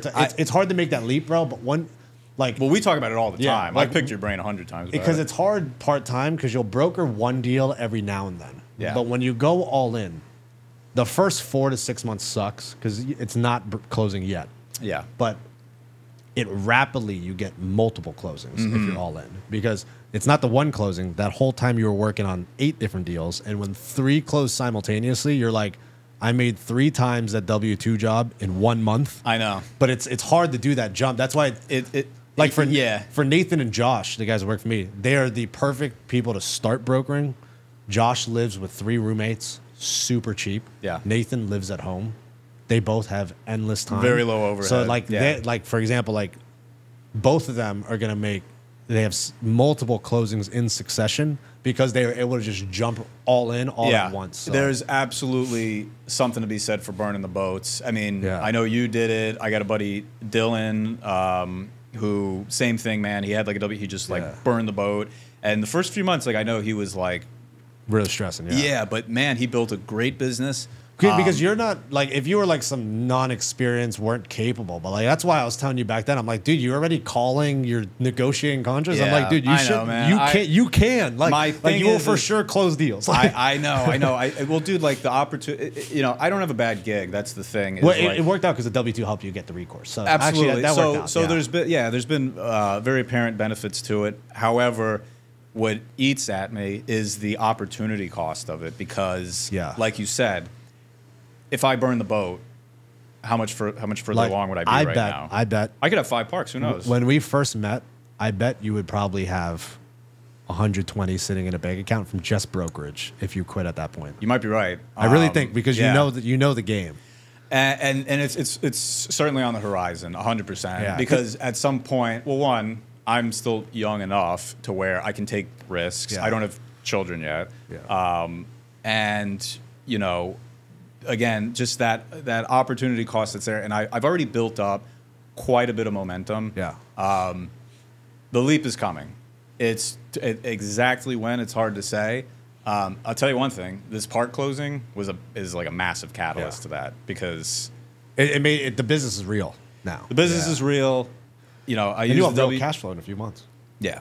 Utility bill back. Well, also, the duplex. I live in one half of the duplex, so my mortgage is like almost paid for. Yeah. So you're already like so my you got overhead, truck paid off. Yeah. My truck's paid off. My overhead is very, very low. So no, dude, I have this battle with myself every morning. Like you just gotta every friggin' morning. I know. I'm When just we were like, talking back then, I'm like, when you were showing me like, hey, dude, here's like my call list. Here's how I have the VAs researching. You started doing the IDI batch. I'm like, how are you not doing this full time? I know, I'm I like, know, dude. You're like, doing the game. Like you already know the game. Like it'd be one thing if you had to learn the whole thing, but I'm like, you know the game already. I know, it's crazy. dude. Like I've luckily I've got a great girlfriend. She's super patient, but because I'm juggling all of it, it's like I'm always Because dude, if you got like a couple off market deals listing and a big listing coming out now. Think if you had 5 times as much time to just put in the brokerage, you probably have 8 listings. Well, let me tell you something, dude. So the park that we bought came from a cold call. The listing came from that we're doing next week came from a cold call, and I've done a good bit of cold calling, but not that much in the grand scheme of things. And I'm like, look what I was kind of able to, and that's not me like tooting my own horn or anything. It's just like, look what I was able to do, just doing this like part time. So it's like, yeah, it gets at me because it's like the opportunity cost. It's like, yeah, but what if I was just like balls to the walls with this? Dude, if you had like, because obviously there's minutia of the day and different stuff you have to do, but imagine like each day you had a solid 4 to 5 hours of time on the phone. Yeah, dude. 7 days a week. Yeah, and I can't do that right now. I know, dude. Imagine you'd probably. I do every day. Yeah, that's why it's hard for me to go to buy side because brokerage, it's like for every extra input, you get so much output of cash. It's one of the best businesses. Yeah, man. it's crazy. It just one sucks. Of the best businesses. That jump is just the hardest part. It is. I always recommend if someone's getting the brokerage, do it when you're young. You have no expenses. You can afford to be broke for 6 to 8 months. Mm-hmm. If you can just get past that 6 to 8 month period, but like you're already ahead of the curve. So I bet, like Josh was smart. Josh and his part time. He wasn't even working part of it. He has like a stock trading thing. He's got other stuff going on. Yeah. Josh. He downloaded the free guide, looked into mobile home parks, search expired listings and cold called expired mobile home parks. Smart, yeah. And then he came to me with the deal, and I had it under contract in a week because he was just like, dude, who do I go to for a buyer and stuff? I'm like, yeah. So he came to me. So like that would be like, you're already with Dan. So he's like how Josh came to me. You already have Dan. That's kind of what we have sort of going on. Yeah. So like, he was able to make that leap right off the bat because he did the part time. But you're doing the part time, but you already have listings and stuff. I'd be like, if I'm in your shoes, it's kind of just like, I know, man. I'm trying jump over full time. I don't want to give too much away, but basically, yeah, dude. Like I'm the writing's on the wall. Yeah. At some point, you got to burn the boat. At some point, you know, you got to go all in. Like, it's naive of me to think I'm going to like achieve these, you know, ambitious goals and everything on like a part-time schedule. It's just not going to happen. Yeah. So it's definitely on the horizon, man. But yeah, because I respect guys like you who just literally are like, screw it. Like, the good thing is I didn't have a boat to burn in the beginning. Everything was already burned down. The boats were burned for you. There was just nothing. I know your story. I didn't even have to get on the boat in the beginning. You didn't even have a little dinghy. Yeah, it's like I got no choice but to cold call. So like, that's the good thing with the young guys and stuff. So. Yeah, dude. No, that's a great time. I wish I took some good risks in my 20s, but like I wish I'd just taken more. Yeah, my friend Ben, who works for Other Street. Yeah, we've done a couple. Yeah, I know Ben. Yeah, Ben, super smart. He's way better than me on the phones. Yeah, he's like, I like the whole marketing and all that shit. He's someone who loves the game. He likes on the phones. Yeah, loves ripping the lines. That's his thing. But that'll take you, dude. I feel like that's just such a good way to. That's such a great skill. Like if you can overcome that fear of cold calling, that so many people are just like, I'm not picking up the phone. Yeah, it's such a great skill to have. Yeah, and he did what I wish I did was when he was in college. He didn't know about the commercial game yet. He was already wholesaling houses when he was just partying in college. It's like while he's in college, close the deal for $8,000. If you had $8,000, you're a college kid. Oh You're my rich. God. You're rich, man. $8,000 as a college kid, you're rich. $8,000 in college is like I could stretch that the whole year. You could buy out the whole bar. Oh yeah. Oh yeah. Dude. So he was doing that, and I'm like, dude, if I could restart my life from the day I turned 16, I'm researching cold calling. Oh, dude. Because it is not a pipe dream to say like to make $20,000 at the age of 16 on one deal. That is so attainable. I actually think it's more attainable for young people because like text blast and email blast, how that's lacking in commercial real estate. Imagine the next wave of young 16-year-olds who understand online marketing to an even higher level. Oh, yeah. What they could do. Because I'm like just doing text blast and email blast. But imagine someone who knows how to do like retargeted Facebook ads, Google ads on top of text and emails, and they cold call. I bet there's like a 16-year-old out there that's going to be a millionaire by the time he's 18. Purely Probably. because we just don't, us older guys at around 30, Yeah. the next generation, they're just going to be so advanced at the online. And as commercial real estate goes more online, just like everything is, commercial lags behind society by like 20 years, I think. Because we're just scratching. Especially parks. Yeah, especially parks. We're just like, I think I'm the first guy scratching proper email text blast marketing. That really was a 90s to 2000s thing. Emails and texts. Yeah. So like the next generation, it's Who like, knows? Bro, the next generation, it might be like some 16-year-old out there finds a way to generate endless leads of $10 million deals, and he gets bought out by some massive company. Like, I bet there's an 18-year-old multimillionaire out there that just doesn't know it yet. I don't doubt it, man. I meet young guys in the industry all the time that are doing like crazy volume. Yeah. You know, and good for them, man. You know, Yeah. that's awesome. Like I said, I was graduating college 2015, so I mean the economy and the market was like definitely starting to come back, but that was still like. Dude, I wish I got into parks in 2015. Yeah. Like, my gosh. And even single family back then, if you bought a house in 2015. Even single family. You're buying houses in like Tampa or something like that in You would 2015? have doubled your value without doing anything. Nah. Nothing. Just living in it. Just house hacking dude. it. Best time starts right now, though. Yeah. Yeah. And then closing thoughts, just to round out the brokerage talk. Make sure if you guys do want to become a broker, do not join a 50-50 brokerage. Trust me. Whatever training that they tell you they give, it's not that complicated. Research and cold call. Fuck the brokerage you join. Join one like Other Street's great. They did provide a lot of tools and training for me in the beginning, especially because it was just me and Enon in the office. So I had like unlimited potential to learn. But like most commercial real estate brokerages, they take 50% and stuff. You joining Dan, you don't have to say the split stuff. I know like super fair split. We have a very good Very set system. up, yeah. So like join like something where you're getting like a solid 70, 80% of your deal because you're going to give away that percentage for them to help you, the higher ups and stuff, which is totally fair. Like honestly, like if you keep 20% of a deal because you had the higher up take you across the finish line, that's still worth it because if it's a 100K fee, 20 grand. Like my first deal, my net take home was 26. So like more than grateful. That's pretty damn good, man. Fuck, yeah, that's great for a first deal. So like, but if you learn the game, cold calling and everything, as soon as you're self-sufficient, like you're self-sufficient fully for the most part. Yeah. Yeah, you just bring him in for like, hey, dude, this contract, I don't really understand this or some shit, right? Yeah, we were just, we work on stuff together here and there, but yeah, no, I agree with you. Definitely do some research. If you keep 80% of a fee, it's really easy to do like a sub $1 million deal, commercial deal. It's really easy to find those. And if let's say it's a 5% on a 600 grand, 35 grand, you're keeping 80% of that. 27 grand pays for an entire year of living. That's awesome. Yeah. So no, there's so much opportunity, man. Yeah, there really is. And this industry, especially parks, man, it's like the 100 unit plus space in parks. Yes, it has consolidated, but like this asset class is still so fragmented. Yeah, there's still so many mom and pops out there, dude. And I mean, and even the half like sophisticated operators, like especially what I've learned from Jimmy, especially when we were talking off camera about park and home values.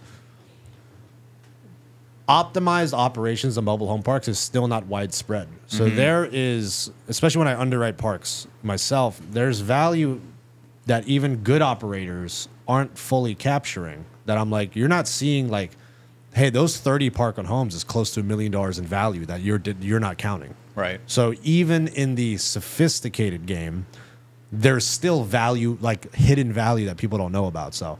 Yeah, the park business is a very it is, and that's like one reason that I got into, like, amongst other reasons, but one reason I got into parks is because I was like, I don't know what this landscape is going to look like in 10 years, but this is one of those asset classes that I feel like has not consolidated just yet, and there's still like a lot of opportunity out there. Because in a few years, who knows? I mean, I don't know how many, you know, and the brokering thing will always be around, but as far as like purchasing like really good below market value deals, and there's always going to be distressed property and things like that. But I was just like, I feel like there's a window with parks. That's just like how I thought about it. I think 5 years in my mind is where I think it starts. Yeah, it could be like that soon. And I was just like, I got to, you know, if I do something else in 10 years, if I'm doing, I don't know, industrial or something, like, you know, who knows. But I was like, parks to me right now feel like the right move.